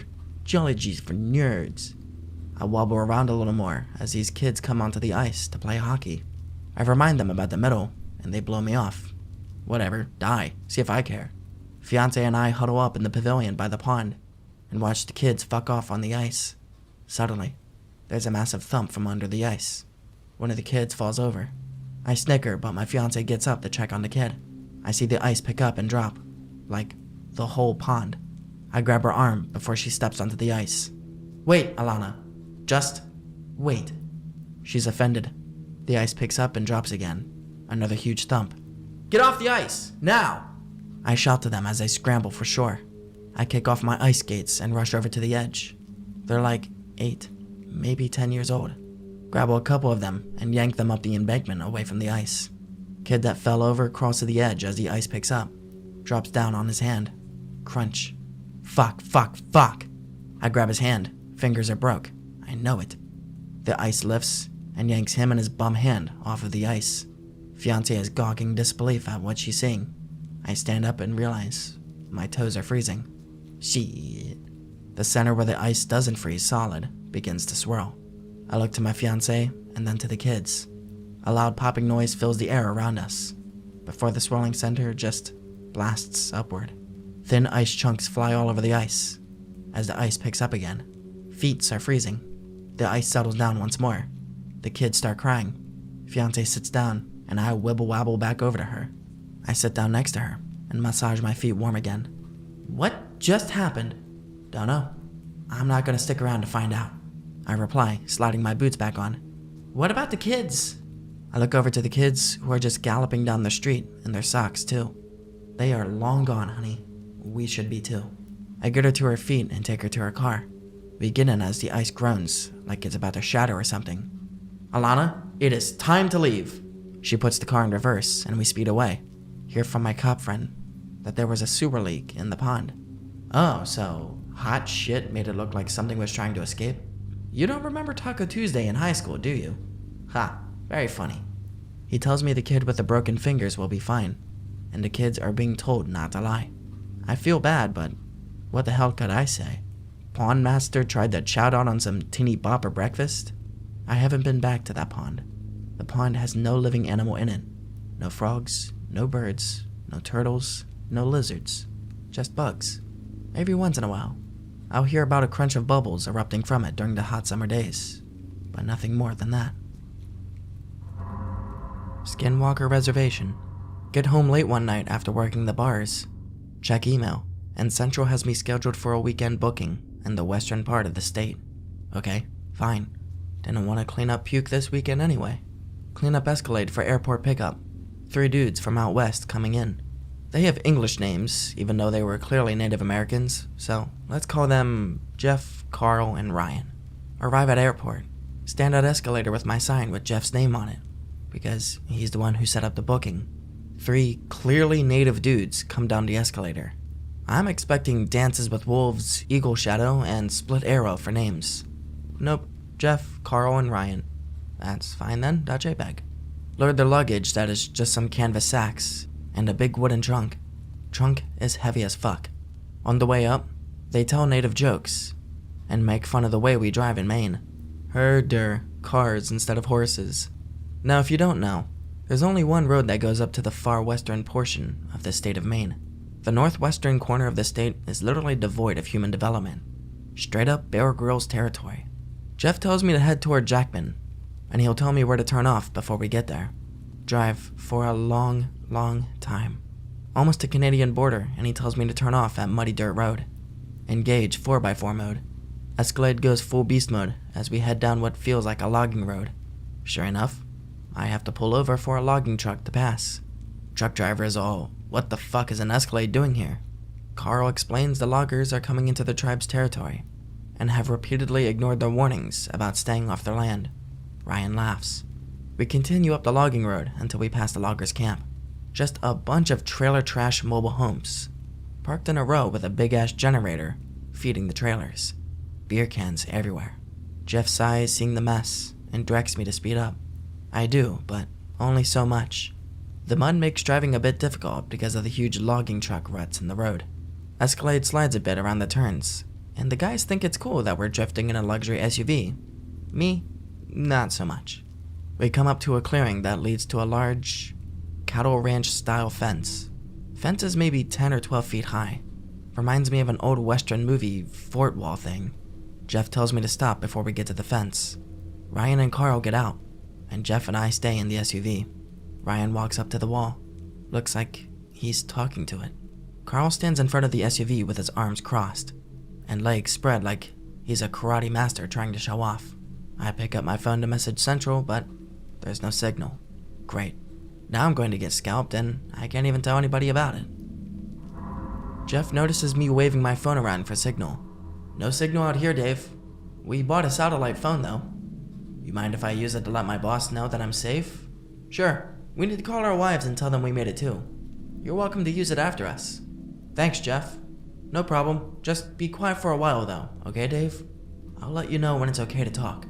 Your tribe doesn't like the white devil? Something like that. Jesus, could you be more ominous? I cross my arms and wait for whatever is going to happen next. As soon as I do, the fence opens up. This part is kind of weird because the fence doesn't look like it has a hinge to open, but it opens up just wide enough for the Escalade to get through. Carl steps onto the running board and holds onto the luggage rack. Go ahead. Carl knows what he's doing. Ryan hops on just as we pass by the fence. He rides the same way Carl does. We travel onto a wagon trail, trees framing either side. I see a clearing up ahead. We drive into an old-time log cabin-looking community. Solar panels and a water wheel seem to feed the town. A stream runs by the village.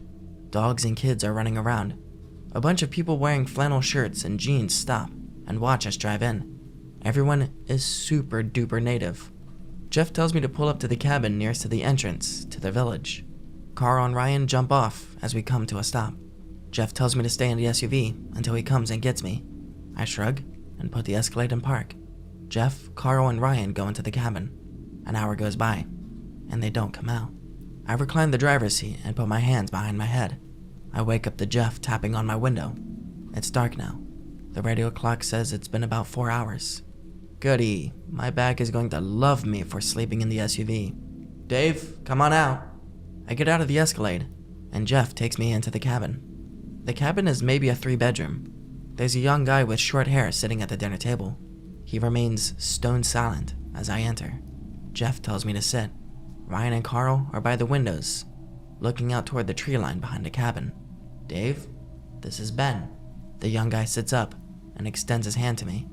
Nice to meet you, Dave. Same to you, Ben. I shake his hand and we talk for a bit about who I work for and how I feel about native land rights. Ben nods to Jeff and they both get up from the table. I start to get up, but Ben puts his hand on my shoulder and shakes his head. You are here for the weekend. We have strict rules about whites in our village, and I can't have you walking around. Jeff tells me you're a smoker. You have permission to leave the cabin and smoke by your truck. Other than that, you are to stay in here and wait for Monday.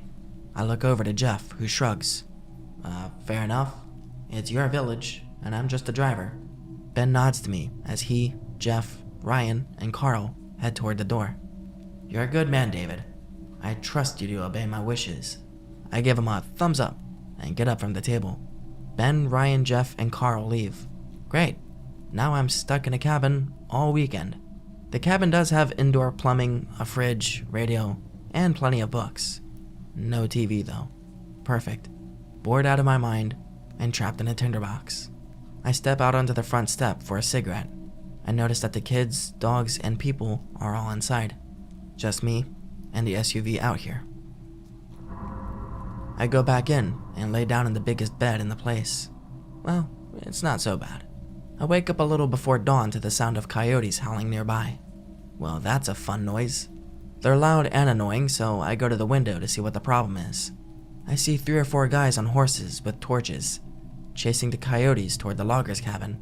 Well, that's weird. I figure it's them trying to chase the loggers off. Well, I'm up now. I brew myself a pot of coffee using their old-timey stovetop coffee maker, and I wait for the sun to come up. I step out onto the step again, and I have a smoke. Kids are outside lugging firewood.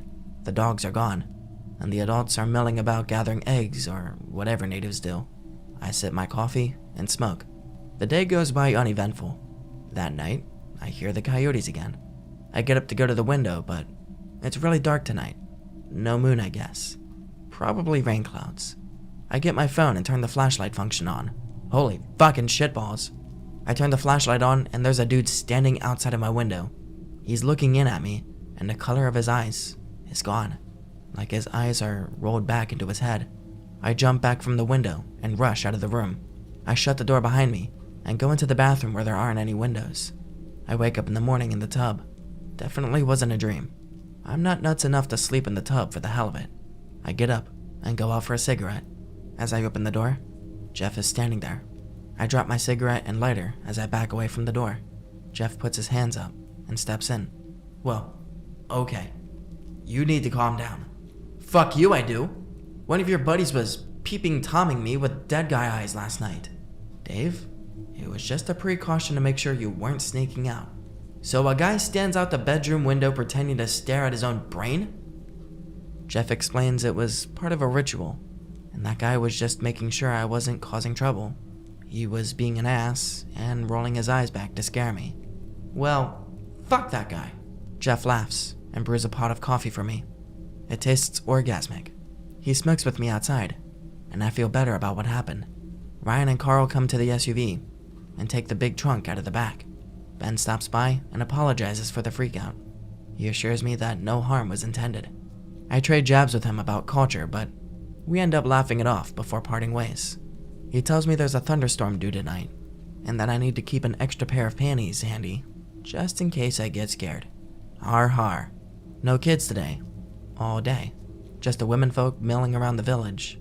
After dark, I step out for a smoke I notice a huge bonfire down by the stream. Too far away to see much of anything, but what I can see is that they have a bunch of dead coyotes in the fire. Purify the land, I guess. I go in for the night. I hang a blanket over the window this time, just in case my stalker shows up. I lay down and assure myself that this is the last night of this shit. I wake up around 2 a.m.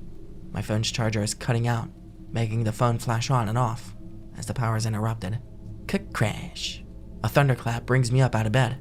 The flashing outside is like camera flashes, but the brunt of the storm is upon the village.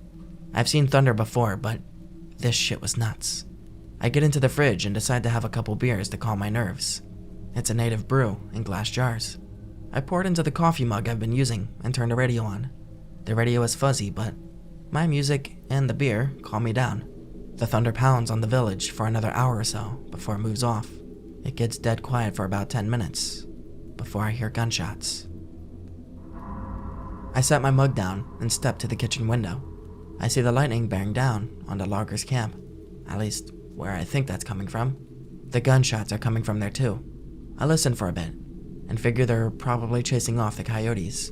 As I turn away from the window, I hear the door handle of the cabin rattle. I pause. I feel my heart rise up into my throat. Oh, fuck this. It's probably Ben coming in to see if I shit myself. I open the door. It is Ben, but he's half naked, covered in tribal paint. That's running down his body thanks to the rain. Hey. Ben stares at me for a long moment before turning away from the door and walking into the darkness. Jeff, Ryan, Carl, and a bunch of other guys walk by the door, also headed toward the loggers' camp. I step out onto the step, but the guy with the rolling back eyes shoves me back through the door. He leans in at me and growls. I remain still and bring the door around to shut. He leans back away from the door and lets me shut it. I sit down with my back against the door and proceed to swallow my heart back to where it belongs. Stay put, he growls to the door before I hear his boots smack against the gravel near the step, and he leaves. Fuck me. Fuck me. I fall asleep there and wake up to a knocking at my door a little after sunrise. Hey, Dave, you up? It's Jeff. I crawl to my feet and open the door. You look like shit. Thanks, can we leave? I ask. Jeff tells me that he's ready, and so are Carl and Ryan. I take a shower and brew coffee while they load up the SUV and say their goodbyes. When I come out of the bedroom with my suitcase, Ben is sitting at the table. Ben turns to me. Thanks for bringing them here. He gets up and leaves. $200 is sitting under my coffee cup. Not worth it. So not worth it. $200 tip, but it's so not worth it. Jeff, Carl, and Ryan are in the SUV, and I load my stuff up. As we pass through the gates, I see smoke pouring up from the trees where the loggers' camp was. I swallow hard. The guys joke about the women at the camp being ugly and fat. I stay quiet as we come into the loggers' camp. The trucks are gone. The generator is smoking and half melted. I slow down by one trailer that has sunk into the mud, almost tipping over. There's a black streak running from the door to the front corner of the trailer. Jeff tells me to speed up. I pause, and he nods to me, confirming my wide-eyed expression. We drive a little further, and a tow truck is pulling one of the logging trucks out of the ditch. It went off the road and landed on a cab. Bloody glass is everywhere. The cab of the truck is smashed in. The driver was probably crushed to death. We go around the truck. Once we're at the airport, Jeff, Carl, and Ryan get out, and I help them with their trunk. It smells like fire now. Ashes and fire. Jeff shakes my hand and leaves. Carl and Ryan do the same. I tell the whole story to Central, and they think I had too much of the peace pipe. So, this one just happened recently. Get a call from Central. Guy came in on the bus. Needs a ride 3 towns over. Turn down my radio and head over to the bus station. Guy is buying a sandwich and a soda. Looks like an out-of-stater, but whatever. He's stone silent in the back until he unwraps his food. The guy eats like he's never eaten food before, chugs the soda, and tosses the trash out the window. Hey, littering is illegal here. I've got a trash bag, just ask. Okay, my bad. He apologizes and almost immediately falls asleep in the back. Oh boy, .jpg. Here we go, .jpg. We arrive at the town, and before I can ask where to drop him off, he wakes up and starts giving me directions. This is a little weird. He directs me up to a lakeside camp and asks me to come in and help him get the fire started. I'm pretty uneasy about this, but I am a sucker for $20 bills. He and I go in. The lake house is pretty cool. 1 story, 2 bedrooms, fireplace, gas oven, old-timey fridge. He has no idea how to start a fire. So I get the fireplace roaring, and he hands me a couple 20s on top of my fare. Before I get out of the town, Central calls me and tells me to go back. Are you serious? I get back there, and he's sitting on the ground by the mailbox. He gets in front with me and asks me to take him to town. I explain it's the same fare because I'm out of town.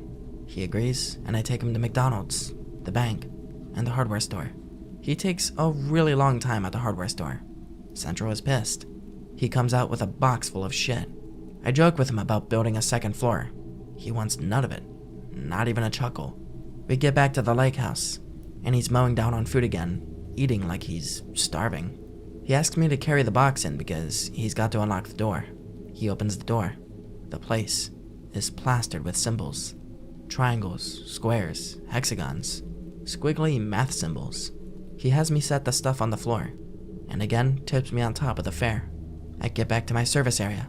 Central calls and explains that he's on the phone, asking if I can do a grocery run. Alright, enough. I've spent the whole day with this psycho. A cartload of groceries, almost $300 in food. He's nowhere to be found this time. I find a check made out to the company with the cost of the groceries factored into it, the fare, and my tip. Again. I get into the car. Cops pulling behind me. Oh, great, this again. Officer McSizzle and Bacon asks me to get out of the car with my hands up. I abide. The dude abides. He frisks me, they search the car. No guns, no nothing. He shows me a picture of the guy I've been dealing with. I explain what's happened. They put me in the back of a cruiser and bust into the house. Next thing I know, McSizzle and Bacon gets in and we leave. Am I being charged with anything? Accessory to murder. The fuck you say? Brought to the state police barracks and interrogated. It's not like the movies. I'm sitting at McSizzle and Bacon's desk as he writes what I have to say down. No handcuffs either. We're really cool with shit here in Maine, I guess. McSizzle and Bacon shows me a picture of a woman and 2 kids. Don't know them. He asks me about the guy again. This goes on for about 2 hours. Finally, McSizzle and Bacon loads me up into the cruiser, and we head back to my cab. His cell phone goes off, and he flips on the blues as he answers it. He guns it as we careen toward the big bridge, connecting the mainland to the island nearby. He fast and furiouses his way through a couple of intersections. We roll up on what looks like a piggy convention on the bridge. He parks below the bridge barrier, and Call of Duty's his way to the drunk, where he puts on his riot gear. Stay in the car. 5 minutes later, the SWAT truck shows up. Bang bang. Yellow smoke rises up over the bridge. Bang bang. Gunshots. McSizzle and Bacon comes back, and we head to the lake house. You're free to go. We've apprehended our suspect. Okay, who do I sue for this? Get smart, and I'll shut off the dash camera. I put my hands up as he lets me out of the car, and I back my way to the taxi.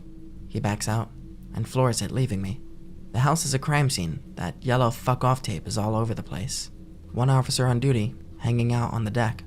Nice day for a crime scene, huh, officer? Move along. I salute and get in my car. The next day I get a call from his attorney. He asks me if the guy mentioned anything about lights over the lake, or why he painted those shapes on the walls.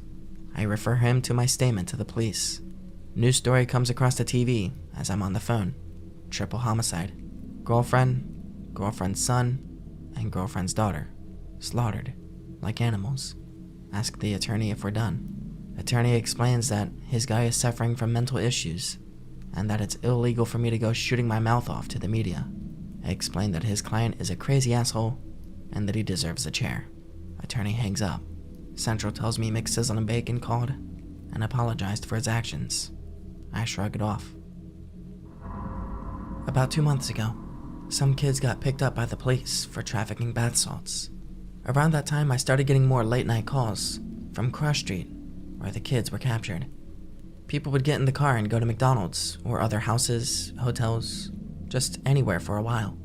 One night, I showed up early to pick up an older man and take him down to the bar. He turns the yard light on and checks out the window for me. I see him put his jacket on and his hat, and then he runs out to the car. He gets in and locks the door. "What's the rush, Chief? Wife don't know you're going out?" He snaps from looking out the window to looking at me. "You don't hear that?" he asks. I look around for a minute and shake my head. "The howling?" he asks. I roll down the window a little bit. Sure enough, I hear a low, drawn-out howling in the distance. It's just a little louder than the engine of my taxi. He grabs my seat and leans up. "Please take me to the bar now," he begs. I roll up the window and take him downtown to the bar. He hands me my fare and gets out. He's much more relaxed now. He walks into the bar like he wasn't a raving madman earlier. The night goes on, and I do a few more pickups from Cross Street. Each time I pick up, I roll down the window, and the howling is still there. No matter where I pick up, I hear the howling far away from me. No one else brings it up but the old man. Central calls and asks me to go pick up the old guy by the waterfront. He walked down there, I guess. I roll up and he's sitting on one of the benches by the public landing. He sees my headlights against the pole in front of him, and he stands up. He gets in the car, clearly drunk. I take him home, and he sits in the car for a bit. He looks out the window and then back to me. I wait patiently with him. "Thank you," he sighs. He pays me and slowly gets out of the car. I hear him muttering to himself as he gets out of the car. He stands by the door for a moment before he goes in. I roll down the window, and the howling is very close right now. I roll the window back up and radio to Central that I'm clear. The connection is scratchy. Weird for being right in town. I begin to back up. Smack. Thump. Fuck me, I ran somebody over. I put the car in park and I get out. I run to the back of the car. "Are you okay?" There's no one there. I kneel down and I look under the car. I see the shadow of legs on the other side of the car. "Hey, man, I'm sorry. I don't find anyone standing over there. I begin to make my way to the open driver's door. I notice that the howling has stopped. I pause and look around before I hear footsteps coming from the back of the cab. "All right, did I hurt you?" I ask, turning around. No one is there. My skin starts standing on end, and I get into the car. I shut the door and lock the doors. I back up slowly, but my headlights pick up movement. I stop again and look around. Maybe some teenagers fucking with me. I put my arm over the seat, and there's a shadowy figure in the back seat. I slam on the brake hard this time and put the car into park. I open the door and jump out. The figure is faceless. It sits there for a moment before evaporating into nothing. I hear footsteps again behind me and turn to face them. A pair of eyes are headed toward me in the darkness. Golden eyes, like a cat staring into a flashlight, or something, but human height. I back up against the car and then slide back into the driver's seat. I back up out the driveway and leave as fast as I can, tires squawking a little bit as I leave. I radio to Central that Cross Street is off limits for me tonight. Every time I've picked up on that street since, I hear the howling in the distance, but I don't go looking for it anymore. This past Halloween, I have no kids, and my nieces and nephews are too old for anything that I need to attend to feel like a part of the family. Central has me booked for the night, running trick-or-treaters all over town. It's a fun gig. I have a CD with Halloween music on it, and I play it through the night. I used to dress up, but it's kind of overkill these days, when the kids just want the candy. Get a call to pick up just outside of town. Woman and her son are coming in for some edible loot. Roll up to the house, and the lights are off like nobody's home. I record the run on my log and wait. Sure enough, this goblin-looking thing pops up in my window, screaming its head off.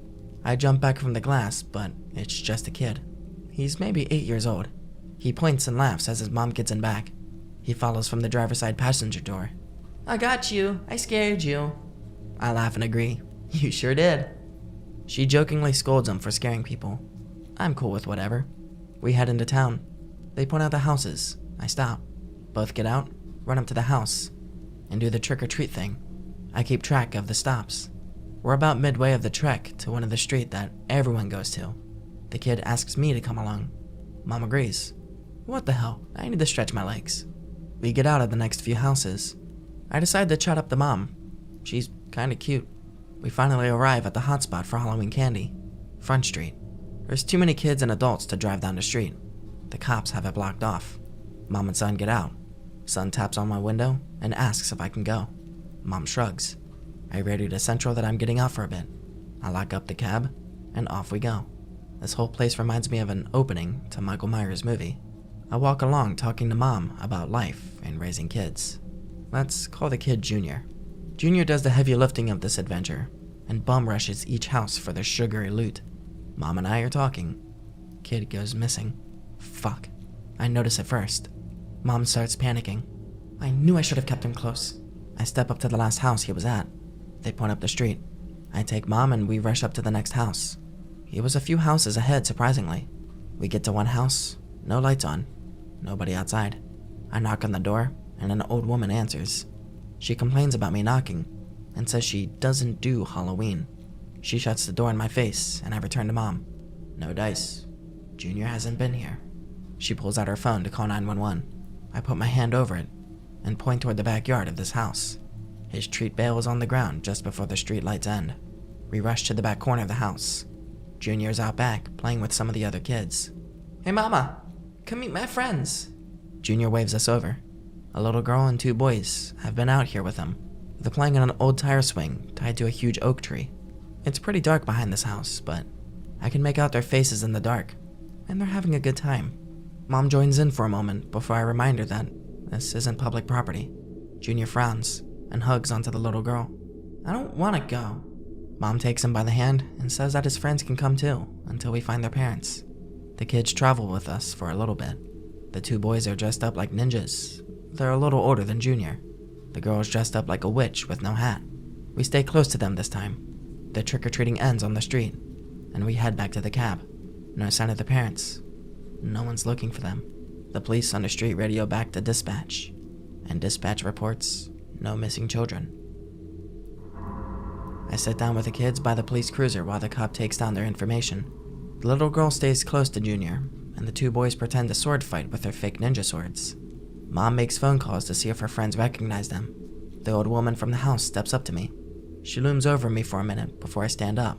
She shakes her head disapprovingly, and the little girl begins to cry as she stands up and begins walking away. The 2 boys stop fighting and wave goodbye to Junior as they start walking away too. The old woman turns and begins to walk away. The cop gets out of his cruiser and questions her for a minute. They're mine, the old woman growls. She scoffs at the cop's next question and leaves. He follows her and spins her around. She smacks his hand, and they exchange some words I can't hear over the exhaust of the cruiser I'm standing by. She shakes her head and walks away from him again. He returns to us, adjusting his hat. She's their grandmother. They were supposed to be in bed. I look at my watch. 7 p.m. We've been with them for a couple hours. I explain the situation, and he shrugs. So, you just let some old lady take 3 kids because she said she could? Hey, I didn't give you any grief when you lost your kid. Mom and I follow the old lady back to the house. I knock on the door, and she answers it. She slams the door this time when she sees it's me. Mom and I decide to give up at that point. Junior, however, leans over the side of the front porch and waves at the backyard. Mom and I lean over the railing too, but there's nothing but that tree out back. They went home, Mom. Let's go home too. I look at her, and she looks at me. The night goes smoothly. Junior takes 2 buckets of candy home with him and is tuckered out. Junior falls asleep in the back. Mom asks me about the house and the kids, and I tell her I've never been there before. She calls around on her ride home. She explains that the old lady inherited the house when she was a little girl, and that's all anybody knows about her or the house. I shrug it off. It didn't occur to me until that night when I dropped off a couple of trick-or-drinkers just down the street from the house that Junior wasn't waving to the tree. I still check that house when I'm on Front Street to see if those kids are around. No such luck. Don't know where they went, but they're not at that house anymore. The old lady is, though. This has been an unreasonably warm December. It snows, but it melts off in a few days or less. Fog everywhere. Thick fog, too. The nights have been so bad that we have to limit our service area just after dark for about an hour. Central calls and tells me to pick up at the local supermarket. Roll up. There's an old lady there. Not quite as old as Marceline, but up there in the blue hair territory. I get out and help her load groceries into the car. She waits politely as I load the groceries. I close the trunk and open the door for her to get in. She hands me her cane and slides into the front passenger seat. It's getting dark, and I have to take her out of town where the fog is very thick. I hand her her cane and shut the door. We get out to the main route to our house, and the fog begins to get thicker. I turn on the fog lights, but they do little more than help me stay between the yellow and white lines, basically in my lane. Let's call her Vera. Vera leans toward the dash, squinting her eyes. "Lots of fog tonight," she states, as if she's trying to use some super seeing power. "Yeah, it's been like this for a week or so now," I reply, slowing down as we come to a bend in the road. She leans back in her seat, I guess realizing she can't see through the fog like Superman or something. "You're a good driver. I'm glad you're going slow through this mess." "Thank you, ma'am. I'm doing my best." "I'm Vera. And you are?" "David. Most people call me Dave when I'm not in trouble," I reply sarcastically. The fog is so thick now, I can just make out my lane, and literally nothing more. Maybe 4 feet in front of the car. Thankfully, the GPS I keep strapped to the dash helps me stay on the road, headed toward our house. I almost drive into the ditch, turning into it though, because I can't see where the road is at this point. We drive down what feels like a mile-long dirt driveway, until I see the floodlights on the barn next to our house. We pull up to the door, connecting to our driveway. I help her get out. She insists on staying out here with me.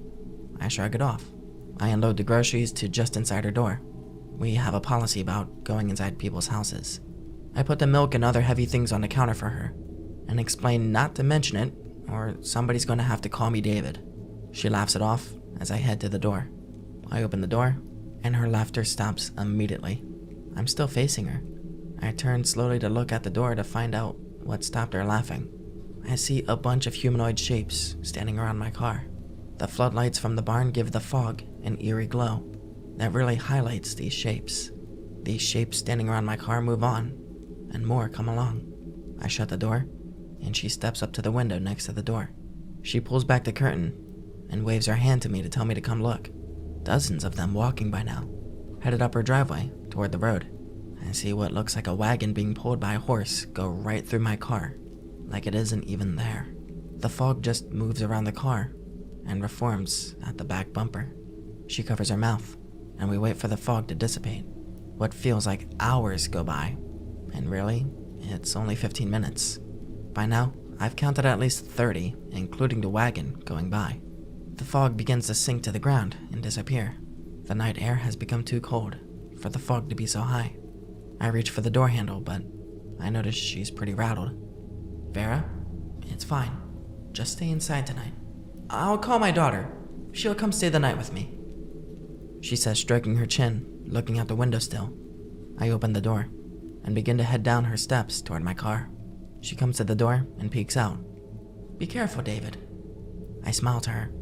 "Go call your daughter, Vera, and have a better night." I get in the car and have a little bit of a freak out after she closes the door and turns on her kitchen lights. I sit back in my seat and breathe off the anxiety I'm having over this before recording the fare. Central asks what took so long, and I tell them that she's a chatty old lady. Who the fuck would believe me about the fog parade I just saw? On my way back to town, the fog is lower now, much easier to see, but I can see their footsteps in the road. The way the fog is moving, like people walking through water. I slow down as I come up on them, but decide to drive through. Nothing happens. They keep walking. I drive on. I ask one of my buddies, who's a local yokel. He knows about the area's history. He explains that Vera's land used to be a troop gathering point when soldiers from this area left to serve in the Civil War. I ask why there, and he explains that her family used to feed and supply the troops leaving. Hey X, I only have 2 stories. Are you guys in the mood for some weird main shit? This was about a month and a half ago. Central calls me, tells me I'm picking up a little boy with special needs, and taking him to school 5 days a week, until whenever. I'm excited. I love kids. I go to bed early. Gotta get this kid at 7 a.m. I want to be sharp. Roll up to a ghetto-tastic house. 6 boys, 1 mom. All the boys are special needs. Mom brings out this little guy. Let's call him Franklin.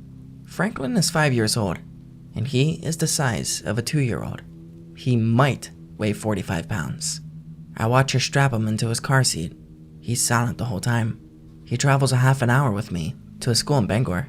We're together a half an hour, twice a day. We roll up to his office building of a school. He was silent the whole ride. I watched him in the mirror and all he did was wiggle his feet and watch trees go by out the window. He takes my hand as we get out of the car. We go inside of the building, and his school is on the 5th floor. He holds my hand through the elevator ride. We get off the elevator in a very blank, white lobby/waiting room. There's the elevator, the stairs, and one door. The door needs a key code to open it. No key code. Franklin wiggles my hand with his hand and points to the camera watching the door. I knock on the door, and in seconds, a woman opens it. Blonde hair, blue eyes, red shirt, black pants. No shoes. Franklin starts through the door into the hallway with another door at the end that's open, and kitty noises are coming from it. Teacher puts her hand on my chest, stopping me. I nod and kneel down to Franklin. "Hey, Franklin, I gotta go. Your teacher can hold your hand, though." He looks at his teacher, then lets go of my hand and walks down the hallway. I shrug and stand up. She takes his backpack from me and forces me out of the doorway by shutting the door on me. I glance up at the camera, then leave. Around 3 p.m., I arrive at the door. 2 other guys, dads I presume, are in the room as well. Both are silent, standing near the door. The door unlocks, and one little girl steps out. She smiles to one of the men, and he picks her up. They leave. The door opens, and a little boy steps out. He seems sad. The other man steps over and rubs his shoulders before they walk to the elevator and leave. I step up to the door, and the door opens. Franklin's teacher stands in the doorway and hands me his backpack. "But where's Franklin?" I ask. He steps around from behind her and holds out his hand for me to take it. I take his hand and smile to his teacher. She shuts the door. He starts toward the elevator, and I follow. He's silent on the ride home. When we get home, his mom comes to my car to get him. I tell her about him being quiet. "Oh, Franklin's just shy. Give him a few days." As she's getting him out of the car, he wraps his arms around her neck. "Is Daddy home?" he asks. She smiles to him and strokes his head. "Not tonight," she replies. "Okay," he says, laying his head on her shoulder and waving to me. I wave back, and they go inside. After a few days, Franklin starts talking. "What are those?" he asks, pointing to the clouds. I look up and point to the clouds. "Those are clouds. Sometimes it rains when they come around. Other times, it snows. Sometimes nothing happens. They just float on by." He nods. "I like clouds." I smile to him, and we continue on. In the elevator, holding my hand, he looks up to me and asks me how high the building goes. "Oh, probably into the clouds. It's a pretty tall building," I tell him, pointing up. "You're really tall. Can you reach the clouds?" he asks. "Nah, I'm not tall enough to reach the clouds. Not yet, anyway," I tease. "Someday, I'll be big like you, and I'll touch the clouds whenever I want," he said, smiling. "I have no doubt, pal," I tell him, messing his hair up a bit. The same routine. I'm not allowed in. Teacher in red and black, no shoes, answers the door. As he gets out of the car at home, at the end of the day, he asks his mom again if his dad is home. She shakes her head, and he reluctantly accepts it. The next day she has him loaded up, and I ask her where Franklin's dad is. "He's around," she said in a dismissive tone, before heading back inside. The same routine. Not allowed in, barefoot, red shirt, black pants. I stop her this time. "He asks about his dad every night," I tell her. She crosses her arms under her chest and watches Franklin walk down the hall. "All the children here ask about their parents," she replied flatly before asking me to step out of the doorway. I stay there for a minute, watching him as the door closes. I hear one of the security cameras crane around to me. "You may leave now," a woman's voice, different from Franklin's teacher, says. I shrug and head toward the elevator, and the camera returns to wherever it was pointing before. On the ride down, I take a look at the cubicle hell leading to the elevator. Everyone is running numbers. Most of their phones are from the 90s. None of them look up at me. I find a lady at the end, getting up to go to the bathroom. "Hey, any idea where a good cup of coffee is around here?" I ask. She stops dead in her tracks and looks at me. "I have a boyfriend," she sneers, and continues on her way. I snicker and rub my cheek for a moment. Is that listed on Google? I don't want to get lost finding that place. I shout after her as she steps down a darkened hallway toward an illuminated bathroom door. I shrug and leave. This goes on for a few weeks, and I finally stop his teacher from pushing me out of the doorway. Wait. Why are there only guys here picking up and dropping off kids? I ask. She pretends to be blindsided and then insists that I step outside of the hallway. Children come here for a variety of reasons. Dads are usually the ones who have time. I know you're not Franklin's dad, so stop with the questions, she states. The door unlocks before she turns to it, and she enters peacefully. Please leave, the voice of the intercom instructs. All right, I'm going, I say, putting my hands up. That afternoon, I pull into Franklin's driveway, and there are a ton of cars at his house. All the boys are outside playing with squirt guns. They're chasing one guy, maybe in his 40s, around the yard. He's very well dressed. Red shirt, black pants, white tie. He's wearing shoes. Sneakers at that. Franklin spots this guy and sits up in his seat, trying to take off the belts off his car seat. Daddy's home, he shouts as his mom opens the car door. He jumps down out of the car and rushes over to this guy. Daddy, he shouts as this man picks him up. I get out of the car, and the man in red, carrying Franklin, comes over. He holds Franklin against his chest and offers his hand to me. Hi, I'm Dad, he says with a bit of a laugh behind his words. I'm David. I take his hand and shake it. Great to finally meet you, Dave. I've heard a lot about you, he says, bouncing Franklin a bit. Franklin giggles and hugs his dad's head. Good things, I hope, I stated, shoving my hands into my pockets. Great things. Franklin behaves better at school. He even eats lunch there now. Thank you for getting him under control. I don't know what you're doing, but please keep doing it, he says, turning away from me and heading back to the squirt gun fight. I don't see Dad again for a few days. I bring Franklin to school. The door unlocks, and there's Dad. He smiles at me. Franklin looks up at him and walks into the hallway, not saying a word. I frown and look up at Dad. Franklin lets go of my hand once he's through the doorway. Don't worry, Dad says, patting me on the shoulder. I back through the doorway, and he watches me as he closes the door, blocking my view of Franklin. I think about that for the rest of the day. And then, when I get Franklin home, I ask him about his day. He tells me about ABCs, dancing, and playing with dinosaurs. I ask him about Dad. Daddy's not a school silly, he says to me. I stare for a long while before his mom opens the door and takes him out of the car. Did you have a good day? She asks Franklin. He repeats the same thing he said to me. Exactly. I sit on the hood for a minute as she signs the paperwork for transportation. So, Franklin's dad, he works at school too? I ask. Nope, he is around though, she says, and walks inside with Franklin. I shake my head in disbelief before getting in the car and going home. That night, I get a call from Central, telling me that I need to wait after I drop Franklin off for school. The next day comes, and I wait, and I wait, waiting. Finally, after half an hour, an elderly woman, we'll call her Marge, steps through from the stairs and hands me a clipboard with a piece of paper that says, I, David Blankerson, hereby declare that I will not mention the things I have seen or experienced while transporting Franklin Blankerberger. Marge clears her throat and taps the board, telling me I need to hurry. I sign and shove it back into her chest. Hell of a school, lady, I state, heading to the elevator. It opens before I push the button, or before I get to it. I turn back, and Marge has headed through the door already. It's shutting behind her. Now, this past week, Franklin has been having headaches. He leaves school rubbing his forehead. He tells me it's because of a new song. I ask him to tell me about it. He says he can't cause it makes his head hurt. Franklin goes to school with 2 pairs of pants and only wears long sleeves now. He goes to school a bit dirty, but comes home literally smelling like roses.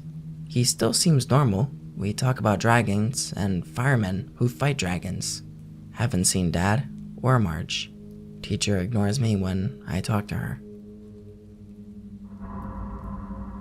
This week has been a living Hell, I am so damn tired. This past Sunday, it's been raining forever now. I feel like I'm in a depressing chick flick. I'm outside using my grill. A loud scream comes from the woods, out from behind my house. Nearly dropped my tongs into the grill. What the fuck? I walk down the steps out of my place and look towards the woods. My neighbor stops out of his place and looks towards me. "What was that?" he asks. Like I fucking know. I shout back and continue down my steps. I keep a flashlight in my truck. I trade the tongs for my flashlight and head up to the tree line. The light doesn't go through the woods very much because of the springtime fog that the woods have this time of year. "Hey, are you okay?" I shout into the woods. There's no reply. My neighbor goes back into his house and watches from his bedroom window that faces a tree line. I shine my light up into the air just because I've seen horror movies. I know something might be lurking in the trees. So I don't hear anything and decide it was some kids fucking around in the woods. I go to sleep that night, really freaked out. Monday, I go to work, everything is okay. Regular day transporting Franklin. There's more on that later. I come home late that night, and I hear the screaming again. Alright, that's enough. I get my flashlight and head into the woods. There's a gravel pit a ways into the woods behind my place. I walk about 200 yards or so and step out into a clearing, leading to the edge of the gravel pit. "Hey, enough with the screaming!" I shout toward the hole. The screaming comes again. It sounds like it's coming from the bottom of the pit. Fuck my life. Someone is down there. I step out to the edge of the gravel pit and shine my light down to the bottom. I see the water moving down there. There's a good 12-foot deep pool of water at the very bottom of the pit. I shine my light into the pool. The water continues to shift and move, but my sight can't pick up what it is. It's too deep. I think there's someone fighting for their life. It's raining, by the way. Streams of water are pouring down into the pool, making it deeper by the minute. I head down the road, built into the gravel pit, but the ground is so soft. I have to slow down or risk falling onto the sloppy gravel. I hear the screaming again as I get closer to the pool. I shine my light into the pool, long enough to see a fish thing moving near the surface. It's not big, maybe football-sized. I kneel down and shine my light onto the fish. It's a trout. What the fuck? I question, shining my light around. Fish can't scream. I wait there, and the water calms down. That fish goes away. The rainwater pouring into the pit rises up a little higher. My feet are covered in water. It's risen a good 5 or 6 inches in 10 minutes. I walk back up the road and to the tree line. I shine my light down into the pit again. Nothing. I get my wet pants off back in my house. They smell like salt water. There's a cable that blocks the road that leads to the gravel pit. Wednesday rolls around. I heard the screaming on Tuesday night and Wednesday morning. I wait by the cable that blocks the road to the gravel pit. The foreman, or whatever, rolls up to move the cable. It's clouding up the rain again. He asks me what I'm doing here. I think there's some kids horsing around up here. I've been hearing screaming. I tell him about going down there and where I live. He offers me a ride into the pit so I can show him where. Like it's not fucking obvious. We roll up to the edge of the gravel pit. It's about 20 feet deep with water now. He gets out and explains that it hasn't been this deep before. It begins to rain. I explain that deeper down there was a smaller pool and a fish in it. He looks at me like I have 6 heads. I shrug and point to the pool. He gets back in the truck and I follow. He takes a drink of his coffee and asks me why I came down here, hearing the screaming, and didn't call the police. I was a kid once. Didn't think it was worth jail time over a few beers from Dad's fridge. He nodded. Yeah, I get it. He tells me that the pit is deeper than they wanted to go initially, and that there is an aquifer about 300 feet down. The pit is only 100 feet deep, but they've been finding sinkholes. I tell him about the saltwater smell in my pants. He shrugs and explains that there are salt deposits all over the place. He brings me down to the end of the road and locks the cable across the road again. I get out and thank him for the ride. He tells me to be careful because the pit is holding more water than it ever has before. I heard the screaming again last night, and probably will tonight too. I'm just going to ignore it. The pit guy didn't call the cops about kids, so why should I? I don't want cops asking me if I hide bodies down there, or something that will get me in trouble. Back to Franklin. As we come into school, he holds my hand before we even get inside the building. The people in the cubicles get up as we come in and smile to him. "Good morning, Franklin," the lady with the boyfriend says, waving to him. He smiles and waves back to her. I smile and nod to them as they watch us get into the elevator. The music is some low-tempo jazz music, and Franklin hums along with it. "Do you know this song?" I ask him. "No," he replies before going back to humming. The elevator door opens, and Dad already has the door open, waiting for Franklin. Franklin lets go of my hand and heads into the doorway. The elevator door starts to close, and I step out. "Hey, you got a minute?" I ask, trying to get Dad's attention. "Sure, David," he says, stepping out of the door and shutting it behind him. "What's up, Hal?" he asks, crossing his arms over his chest. "He was telling me about how angels are trapped on the sun, and that's why Jesus is coming back," I explain. Dad chuckles. "You're right to be alarmed," he explained, turning back toward the door. Is he okay?" I ask. "You'll be fine, David. See you later," Dad explains, shutting the door behind him as he leads into the hallway leading to the classroom door. I come back later, and Franklin is waiting for me as the elevator door opens. His teacher is standing behind him, hands on his shoulders. "Good afternoon, David," Franklin's teacher says. "Good afternoon," I reply. "He had a great day today," she explains, offering Franklin a yellow Skittle. He bites it out of her hand. She laughs and ruffles his hair before pushing him toward me. She turns away immediately and heads for the door. I kneel down to him. "Do you like Skittles?" I ask. "No," he explains, picking up his backpack. "Why did you eat it then?" I ask. "Because I like the yellow ones," he says, smiling at me. I shake my head and stand up. As we exit the building, the people in the cubicles get up again. "See you tomorrow, buddy," they say, one after another. The ride goes normally. He wiggles his feet in the seat and hums the jazz song again. Friday is pretty much a rerun of that. He just asked if I could find a DVD of Blaze and the Monster Machines.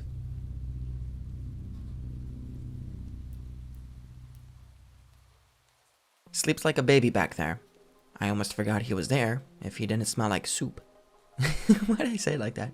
If he didn't smell like soup. Why? Were you here last night? Yup. Came out to have a smoke. Some weird stuff happened. Animal weird? I shake my head and explain what happened. She nods and blows me. Oh, it's a she. Ew. He slides on a pair of men. What? Oh. Foghorns a mile away are deafening. Hang on, Foghorn. I put my hand over the phone. Oh. Like I was speaking to the foghorn. I hang up and put the phone in my pocket before heading out to the foggy dock. Get a foggy dock? Awa, it's too big. What the fuck is Awa? Poof. All out. Poof. All out. Come on. Poof. All out. Dude! Poof. All out. My fucking tongue keeps clicking like that. Why does it keep doing that? Poof. All out. See? It did it again. Fuck. Poof. All out. Oh, okay. Check email, and Central has me scheduled for a weekend booking in the Western. Fuck's sakes. Jeff tells me to pull up to the cabin nearest the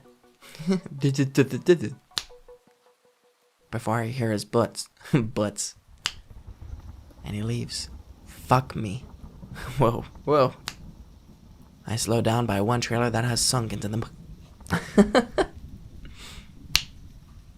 The house is a crime scene. That yellow fuck off tape is all over the place. That yellow fuck off tape. They're playing on an old tire swing tied to a huge oak tree. I said huge oak tree. Fuck's sakes. Angels are trapped on the sun, and that's why Jesus is coming back. Why did I say it like that? He's coming back.